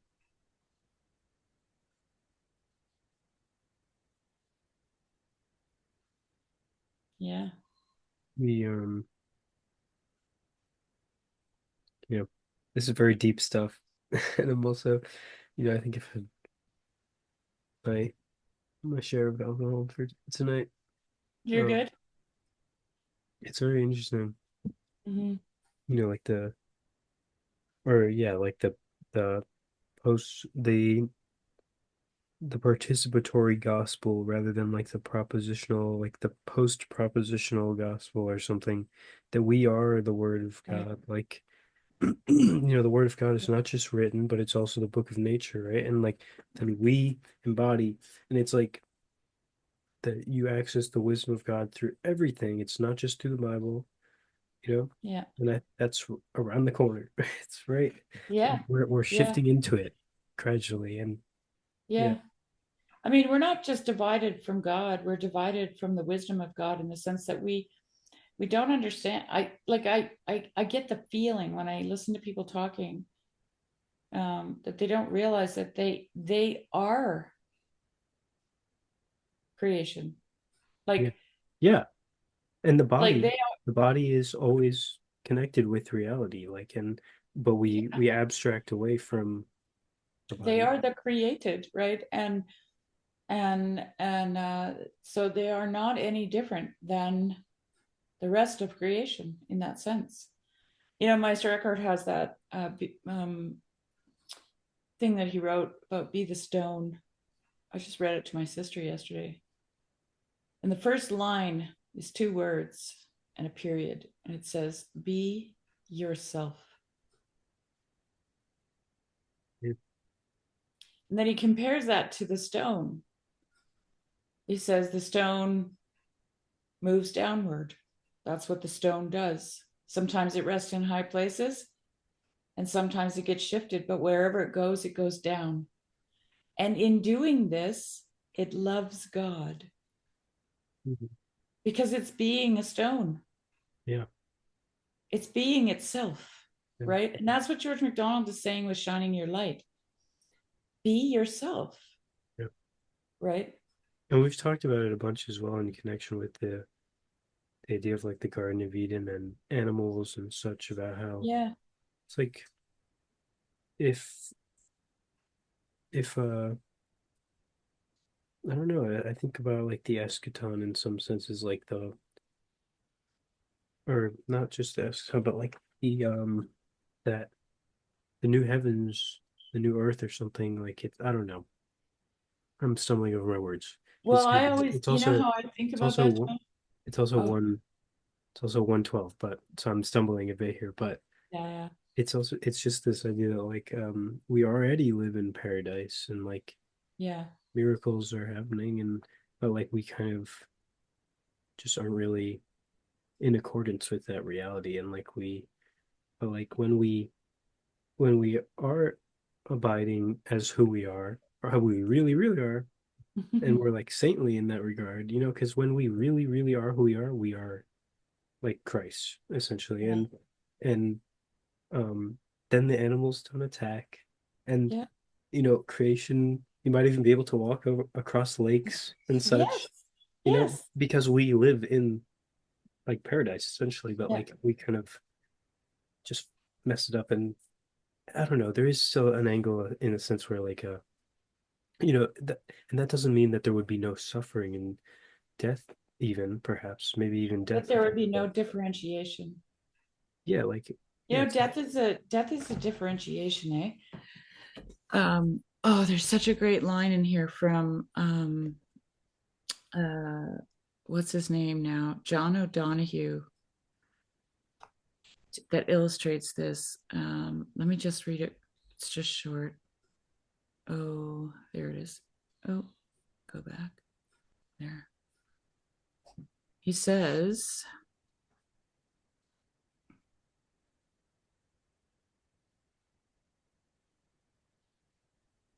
No,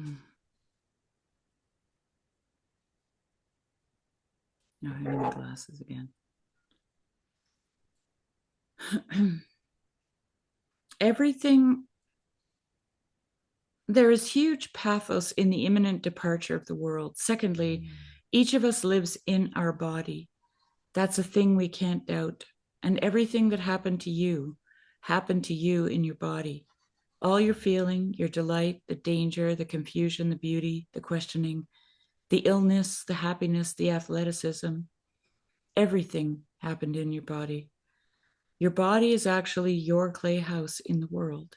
It's where you live and think, and to think that at the moment of death, you're going to suffer a double loss, the loss of the world and the loss of your body. And at the same moment, you will be forced out of both worlds. This is why there is no other event in the world like death. There is no severing, no cut like death. Because no matter how great a discontinuity might be in your experience, you always take up somewhere else, and there is no discontinuity that is total-like. Well, mostly there isn't. In trauma, sometimes there can be, but usually there are always secret tendrils of connection and continuity, even between experiences that seem disparate and discontinuous. But death is totally different. There's no continuity. When you look at it, the cut is made and there is no continuing on.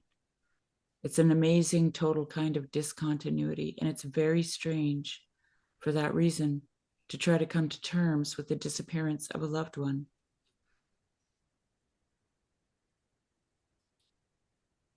You know, that's why I said it's a differentiation, right? Like but it's like the total differentiation. Mm-hmm.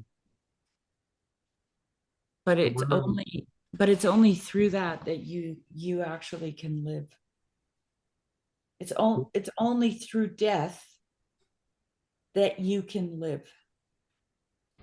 I refer you here to words of Goethe, quote, "As long as you have not grasped life issuing forth from death, you're but a troubled guest upon the shrouded earth." Close quote. If things didn't die, you wouldn't live.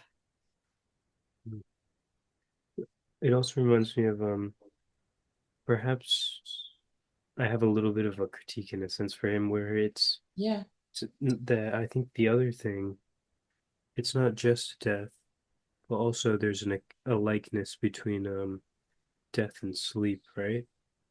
And dreaming and such, that there is also experiences that are in a sense discontinuous, or that there are experiences that we can have. I would say we have them in our like astral body or and not in the physical body or something like that during dreams or something like that. And then which totally fits with all the like, astral projection stuff or whatever, but we don't have to kind of go all far out in that way. It's just this idea that also I don't know, and then you could also talk about maybe like reincarnation perhaps, in terms of it's still like the most severe severing of the continuous narrative, but maybe there are some sorts of connections between lives, between our, or something like that, like if we're reincarnated, but it still wouldn't be, that wouldn't be, there's no continuity between the physical bodies. It's like the only thing that is really transferred would be. Yeah, well, I mean, like I didn't read this part. I didn't read the part after it because he says here, it is very strange for that reason to try to come to terms with the disappearance of a loved one, because like a wave that withdraws in one sweep from the shoreline, the person's spirit just departs. And with the departure of the person's spirit, he was a priest for 16 years and he did a lot of last rites for people. So he's describing, that moment.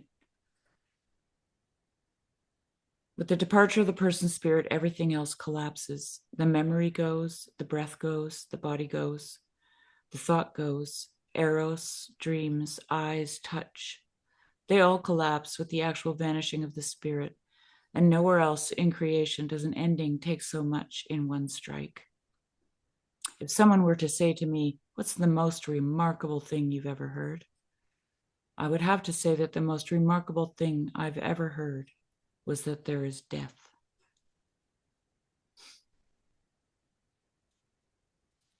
Yeah. What's with this thing where Christ defeated death? Because that's the resurrection. Yeah. But is it? Yes. Okay. So it's not that Christ eliminated death, but it's that he almost like gave it a purpose, and it's like, or like he made it not useless. Well, it's that oh death, where is thy sting, right? Because of the resurrection. Sting, yeah. And the sting is what John O'Donohue is describing. This cut, right? This severing. And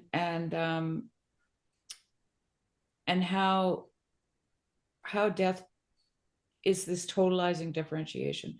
Like we have all this differentiation, like we've got the one and we've got the many. We've got the one and then we've got all the particulars, right?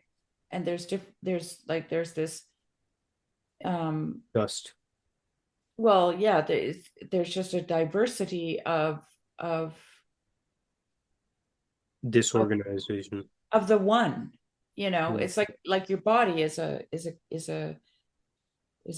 conglomeration of many different parts, but they all serve the one, right? Together. And so in a sense, they are the one. They are the body, even though they're different.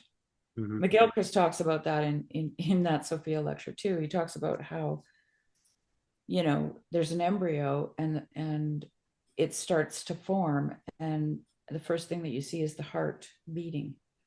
But that heart is also differentiated, right? It also has different parts and different cells and different, and so you just come across this, you could call it a problem if you can't understand it, right? You come across the problem of this one and yet the many. And I think that's what he's talking about when he talks about the tendrils. There's no other loss, right? And then he says, but usually there are always secret tendrils of connection and continuity, even between experiences that seem disparate and discontinuous. And you get that in retrospect, usually towards the end of your life, when you look back and you think, oh, that was just a separate incident. But no, it's actually not. It's connected to, this and that. But he says, unless you keep rigorous logs of tarot readings and stuff, and then you can see these connections before you die. but death is totally different. There's no continuity when you look at it. The cut is made and there's no continuing on, and then he describes it as like the wave retreating from the shoreline, when the spirit leaves the body.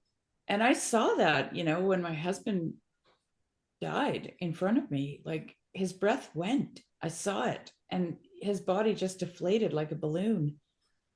It got small, and it was. And here's the thing: when that happened, I felt completely alone in the world, like just because his spirit was gone, and I felt it was gone. It was a really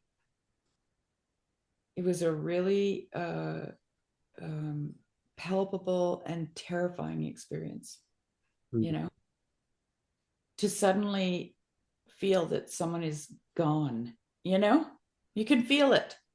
Like you can literally, I could feel it. So anyway, I'm not trying to be morbid, but the only reason I brought that up is because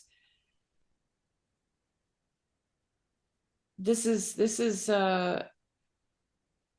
I was saying to a friend the other day, I said, he was describing something to me, and I said, this is what you're talking about here is life and death. And that's really what reality, those are the things that matter, right? Things become a matter of life and death for us. And when they do, they always take priority. If we want to choose life, then we walk that way, right? Jesus said, I am the life. And if we want to avoid death, then we choose the path of life, right? Like literally, like I seriously believe this, Jonathan, that's Heidegger talks about this, thrownness towards death, right? And that's what we're trying to escape. And when you look at what the world is trying to do with transhumanism and all the That's rest of why it, I asked, because the Christian understanding of death is not that we get rid of it, but that we see it in a new way almost. Yeah, that we're victorious over it. Yeah. Jakob Böhme expresses the same thought in the words, quote, he who dies not before he dies perishes when he dies, close quote. And that, again, back to the lives of the saints and martyrs. That's what they're showing us. Mm. Right? There's no fear of death. It's interesting because in early Christianity, pagans and Jews thought Christianity was a death cult because there was no fear of death. Mm. Yeah. They were like gladly going to the lions, but it was misunderstood. People thought, oh, look, they want to die, right? That's that Gnostic impulse to escape. But it wasn't that they were trying to escape. It was that they weren't afraid of what comes next. Mm-hmm. Because of the resurrection, right? Mm-hmm. They had a very real sense of, like Saint Ignatius puts it, don't take away my opportunity to be born, really, to become anthropos is what he says, to become human. And he's it also happens in every moment. What was that? Sorry. Well, he was talking about being killed. Yeah. Right. Don't take that opportunity away from me to become human. Mm. That's truly human, right? Yeah. I suppose. Yeah. Yeah. And it also happens in every moment that, like the resurrection is that when we allow our old ways to vanish, we are given new life. Yeah. Yeah. But and I wanted to touch on this when you said it earlier. That is, when that happens, when the old thing dies, right? And the new thing is, rises out of those ashes, let's say, like the phoenix. That's what I was thinking of too. Yeah. Then we are in a new heaven and a new earth. Mm-hmm. Right? Yeah. Because everything is new. Jesus says that, behold, I make all things new. And, and I've said this before, he doesn't say, behold, I make all new things. And I think that a lot of Christians think heaven is the new thing, right? Mm. And they're going to go to the new thing. Yeah. But he makes things new. He doesn't make new things. Yeah, even death, like even, he makes that a new thing. And I don't know, it kind of, the thing is, when you say resurrection, a lot of people think about the resurrection of the physical body, and I'm not so sure about that, Yeah. So the question is, did Paul, did Mark, believe in a physical, and I used physical because that's the most common term, and as you and I both know, that could be a little tricky on what we mean by physical, but in the exact same body, Jesus rose from the dead in flesh and blood, flesh and bone body, this kind of idea. Did they believe that? There's only one person in the New Testament who said, I have seen the Lord first person, meaning that person's writing and saying, I've seen the Lord. And you ask him, his name is Paul, what did you see? What kind of a body? And he said, well, it was spiritual, it was glorious, it was powerful, it was heavenly, it was a wind body, okay? First person testimony, that's what he saw. So followers of Jesus later began to worry about that. This is after 70, I think. This is into the second century, late first century, early second century. And they began to come up with stories about actually experiencing the physical Jesus. Right, so nobody could say it was just a ghost. Apologetics came in. Matthew and Luke and John are apologists. They're worried that people in the pagan, Greek, and Roman world are going to say, you have these appearances, but how do you know they weren't ghosts? People claim to see all kinds of things. How do you know it wasn't an apparition or just some hallucination?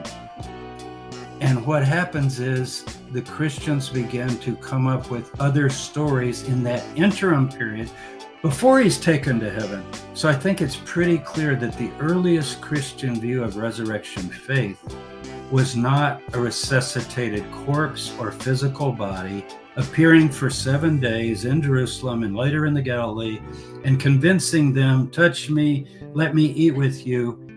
That's resurrection. That's not Paul's view of resurrection. The earliest tradition was he ascended to heaven in a glorified body, sits at the right hand of God, and then people had visions and sightings of Jesus, as Paul said. So I wonder, like, what is our hope in resurrection if it's, you know,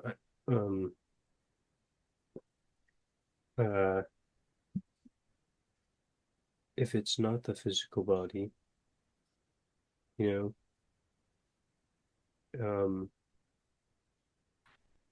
because that doesn't really make sense to me. I'm not,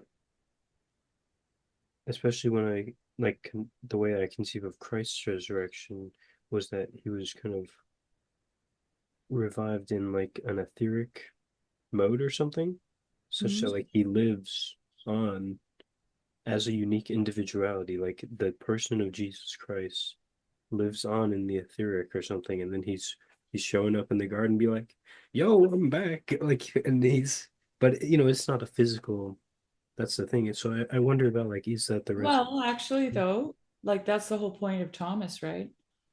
Where Jesus says, "Go ahead and touch the wounds," and he eats fish on the beach in the resurrected body. And those are examples of the body being actually a physical body that is capable of digestion and being touched, right? I'm not so sure, you know, but well, that, I mean, that seems apparent, yeah, at first, but I don't know. I'm not sure. It's very giddy. Very numinous. Like, what are we doing up so late? Hey, it's New Year's Eve, Celeste. Are you gonna have some champagne? I called her Celeste because of the Pilgrim's Progress story. I don't know if you know it, but the pilgrim is on his way to the celestial city in that story. And I called her Celeste because she's my celestial kitty. Good. Right? She is. She's super soft. She's like an angel. In the Christian tradition, we say that angels, for example, have subtle bodies. Their bodies are more refined. Yeah. Yeah. She's an My angel. dog, A kitty with a monkey face. My dog passed not too long ago. I was Yeah. thinking about that when you were talking about death and the spirit leaving and stuff. Yeah, it's interesting. You know, I would love another. I love animals, and Yeah. You need a dog. I remember. No hope for another dog? Well, I don't know. I'm hoping to move out of my parents' house soon. Yeah. But yeah, I don't know. I'm hoping to wrap it up here because it's 1:30 a.m. and I don't want to end on this kind of such a downer note. But yeah, I remember I was looking into my dog's eyes when they Yeah. did the injection thing, Yeah. and it's definitely a wild thing, a very palpable Mm-hmm. thing. And You know, my husband had a near-death experience, eh? I think From this that. is the one you've told me about. Well, yeah, I don't know. Did Yeah. I talk about it? This is the one you were just speaking of, right? When he died, yeah, he had because To be clear, Sherry's husband is not dead. No, he's not dead. I revived him, which was a miracle because I was an absolute basket case while it was all happening. I don't even know where I got the idea. Yeah, But that's a wild story. it's totally wild. Yeah, I had to process that for so long. But you know, like he told me, he said he went somewhere and there was no, like, he felt completely unburdened by any kind of worry. And he experienced the like, well, I actually I talked about it a long time ago, and Chris, you know, from the Chris show, that he made a little song with me saying it about Geborgenheit. I definitely watched that one. Yeah, and Geborgenheit is the German word for being, you know, like Held. sheltered and carried and really kept safe. Like when you're Geborgen, you give yourself up to it, right? Like it's Dude, he was so good at making those songs. that was so good. He was a big inspiration for me to start my channel. I'm not gonna lie. Was he? Yeah. He's still I around. was probably gonna do that anyway, but you know, like he was one of the people that really kind of. I was like, all right, you know, Yeah. it can be done. It can be done, yeah. Geborgen is a really great word in German. It doesn't have a good word in English, but it gives you the image of a mother sheltering and embracing her child in a time of danger. Mm-hmm. Right? That's what Geborgen means. And that was the word he chose to describe the feeling. That was the word he chose to describe the feeling. That he was carried, that he was held, that he was embraced, and that there was nothing to worry about. That he was carried, that he was held, that he was embraced. And he said, I didn't know where I was. Okay, so how many people on this earth, in this conscious, now moment, are suddenly find themselves in a place where they don't know where they are and feel that. Feel Geborgen. Feel that. Feel Geborgen.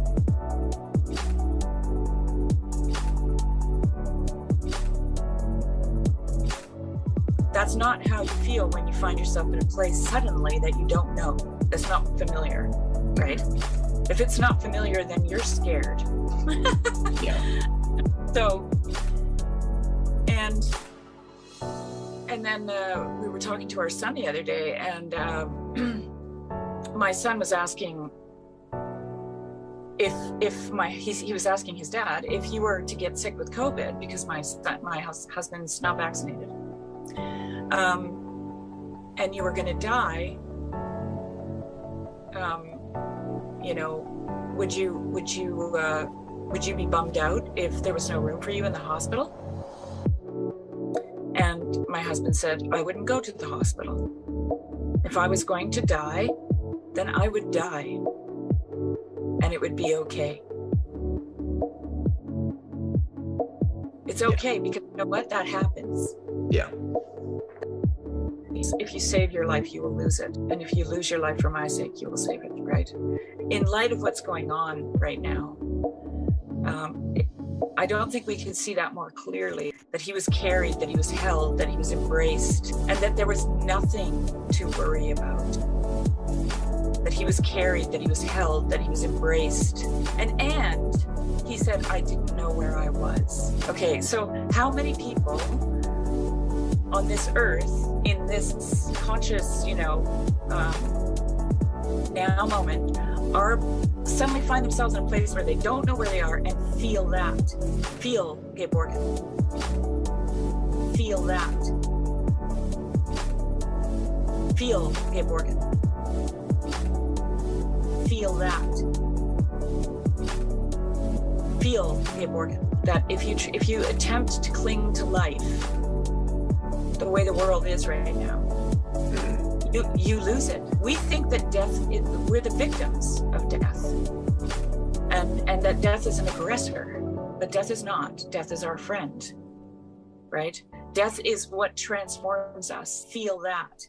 He was carried, that he was held, that he was embraced, and that there was nothing to worry about. Feel, Gabe Morgan. Yeah, I miss his input actually. He's very cool. Yeah. I've only had a couple of clips of him. Understanding there is a force driving us to where we're supposed to be anyways, and that force is good, and then just participating with it. And there's definitely been too much of a sense that that you need to fall into formation in order to be a Christian. And that to me is probably my favorite part about this corner of the internet is I just talked about acid and it's going to be okay. Right. Yeah. That seems that's cool. So what comes up in you with that?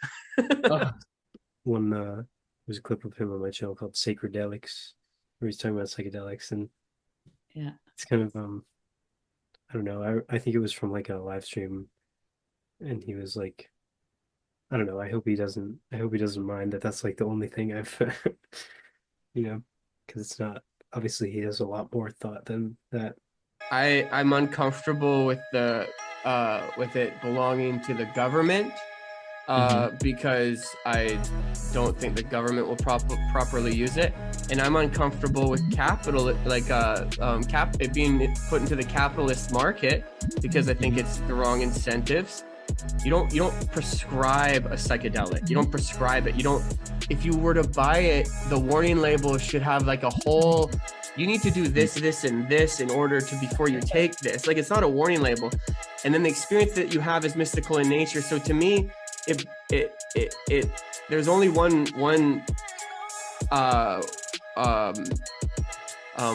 world that can handle it the way it should be, and it's a religious world. It's a religious drug. It's a mystical drug, and so there is no other responsible place for it to go, I think. The kids are going to do it anyways. Let them do it at home thing. We're not talking about drinking. You question the nature of reality and see that reality is not what you thought it was. And for me, after I did magic mushrooms, and a lot of people report that it's what drives them to church and back into church, because they need to make sense of the experience that they had. So I don't know, these two belong together to me. I agree. It would be cool. I think it's understandable. I remember he had kids and he started a business, so it's it makes it's no shade. Yeah, they had their first child actually. Yeah, and that's why he stepped away. Mm-hmm. But he's around. I see him every now and then in the chat, yeah? in some of the live streams and stuff. Mm-hmm. I mean, I haven't seen him on them, but and he posts occasionally too. Yeah, occasionally he'll still post something. Yeah. I think I might have interrupted you. You said you were talking about Borgenheit. Oh no, I was just saying my husband's near-death experience was, yeah, he was a little pissed when he came back, when I Yeah. brought him back.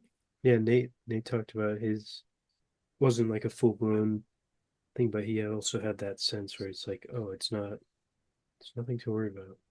Yeah. Yeah. Yeah, yeah, and my husband experienced that in, that sense of oneness. Yeah.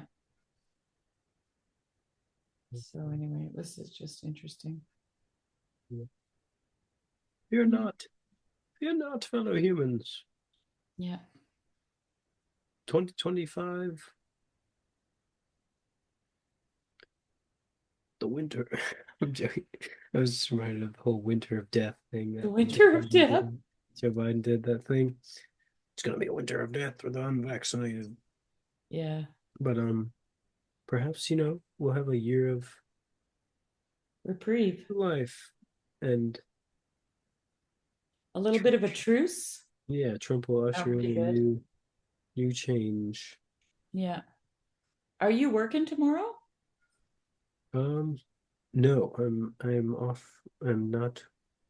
I hate the terminology of workplace terminology. It's like, oh, days off. Oh, you mean days where I'm being like a human? Like, Yeah. it's like where I'm not. It's like, oh, yeah. How about days, call them days on? Yeah, for real. That's like I would much rather do that. It's like Yeah. yeah. But yeah, I'm not. People say, "Are you off tomorrow?" I'm like, I'm not scheduled to work. There we go. I'll remember that. Yeah. Yeah. So no, I'm not scheduled for the next 2 days, which is nice. And I've been sick, and I think Oh yeah.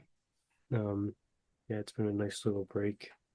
But I have a feeling I'll be back on the weekend. But that's all right. Gotta make some our little town here, the day after Christmas is Boxing Day, right? And our little town made a holiday for the whole town.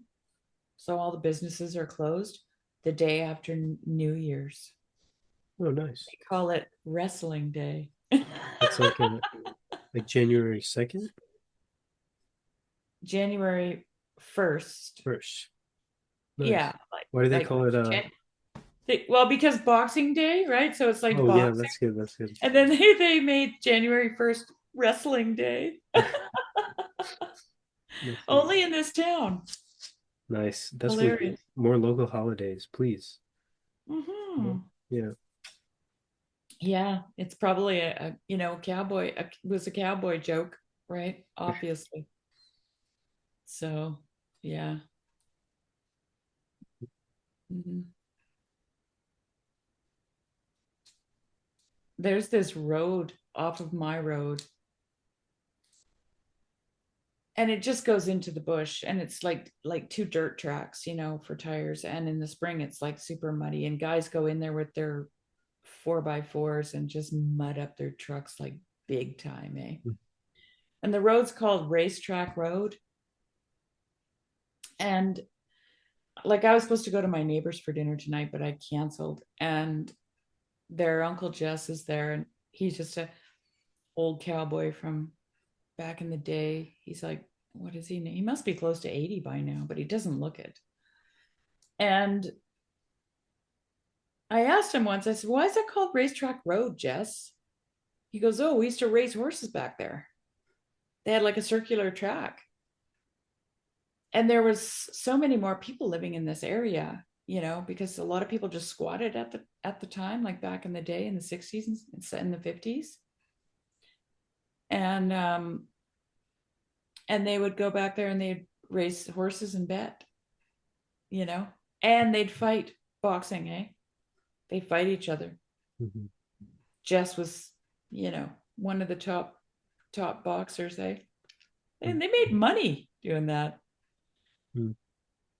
It's hilarious. And then just down below our place, there's the old rodeo grounds, and it just looks like a meadow with some poplar trees and a bunch of old fallen down wooden fences, these type of rodeos down there.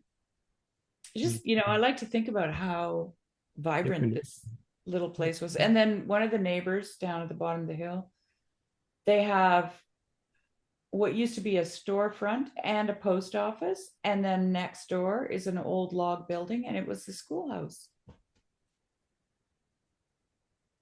That's just all gone. It's wild. You were talking about local. That's why Yeah. That's why that came to my mind, because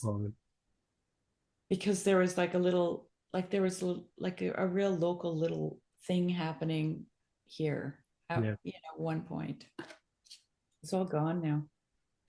Yeah. Let's make 2025 the year of localism. Yay. Woo! Small is beautiful, my friend. Thank you. I appreciate that. You should get a t-shirt.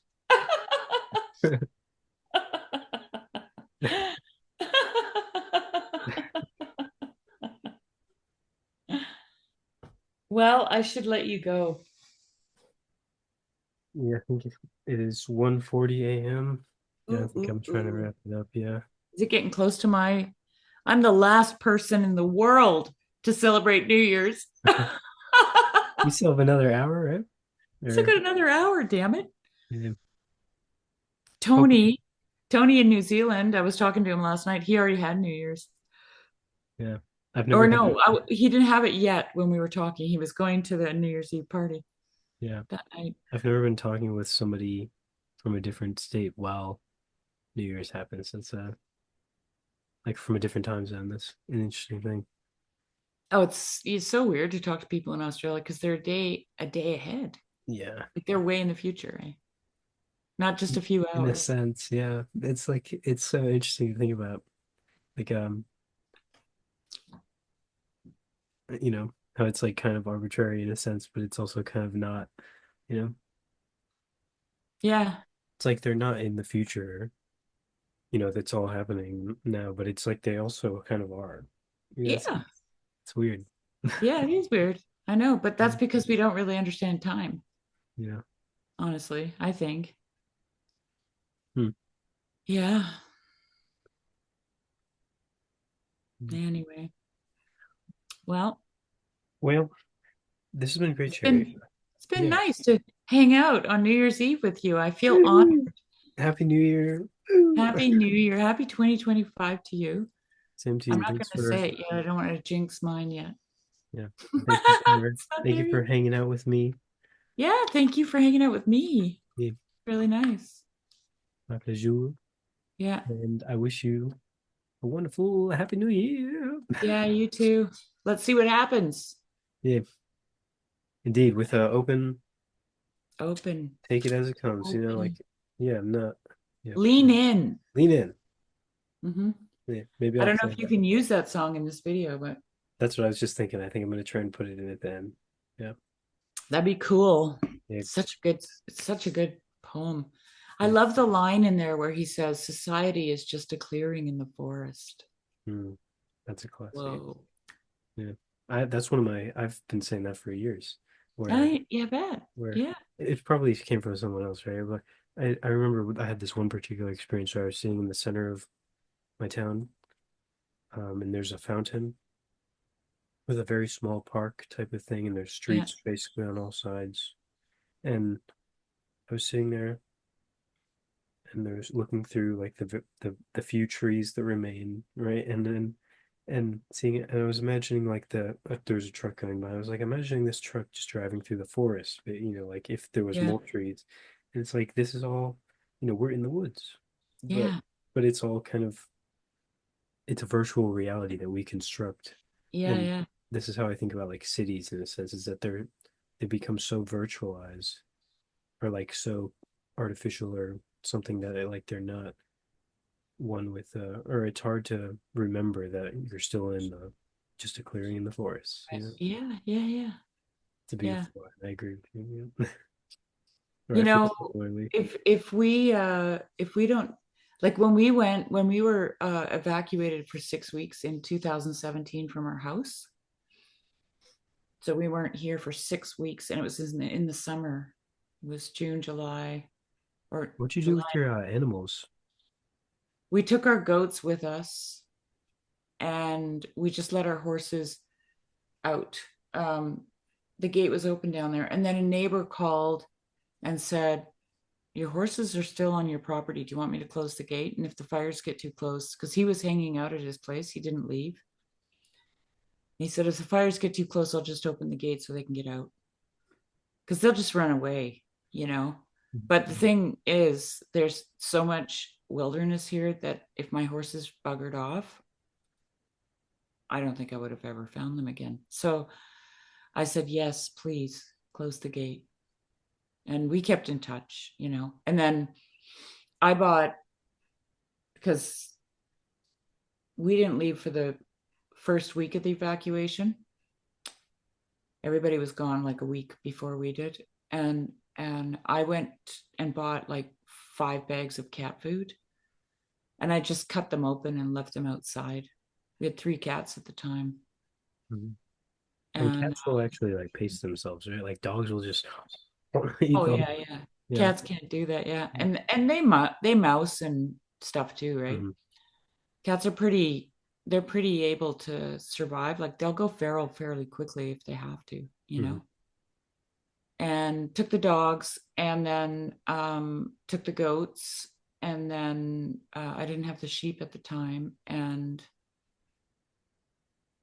the chickens I left the coop open so they could go in and out at free. And the thing was, I came home 6 weeks later, and every chicken was there. I was so surprised. I thought for sure that they would have all been just gone, or there'd be a couple or something. Yeah. And so I thought, okay, like I had to drive a long distance to get home that day, and my husband wasn't with me. Mm-hmm. So I thought, okay, I checked on the chickens right away, drove up to the barn first, saw them, was like, okay, cool. Went home, unpacked the car and everything, went to bed. And I figured I'll just start looking after the chickens tomorrow, right? Because they've been doing 6 weeks on their own, they're fine. And I went up the next morning, and 8 chickens had been killed by a skunk that night. I was just like, are you kidding me? As soon as I come home. Man, yeah, that's wild. But what I was gonna say, I would have never thought a skunk. Like, that's interesting. Well, they're in the weasel family, skunks. Yeah, they're kind of like a raccoon almost, right? Like they have the same mouth as a cat. Hmm. They're pretty capable killers. But anyway,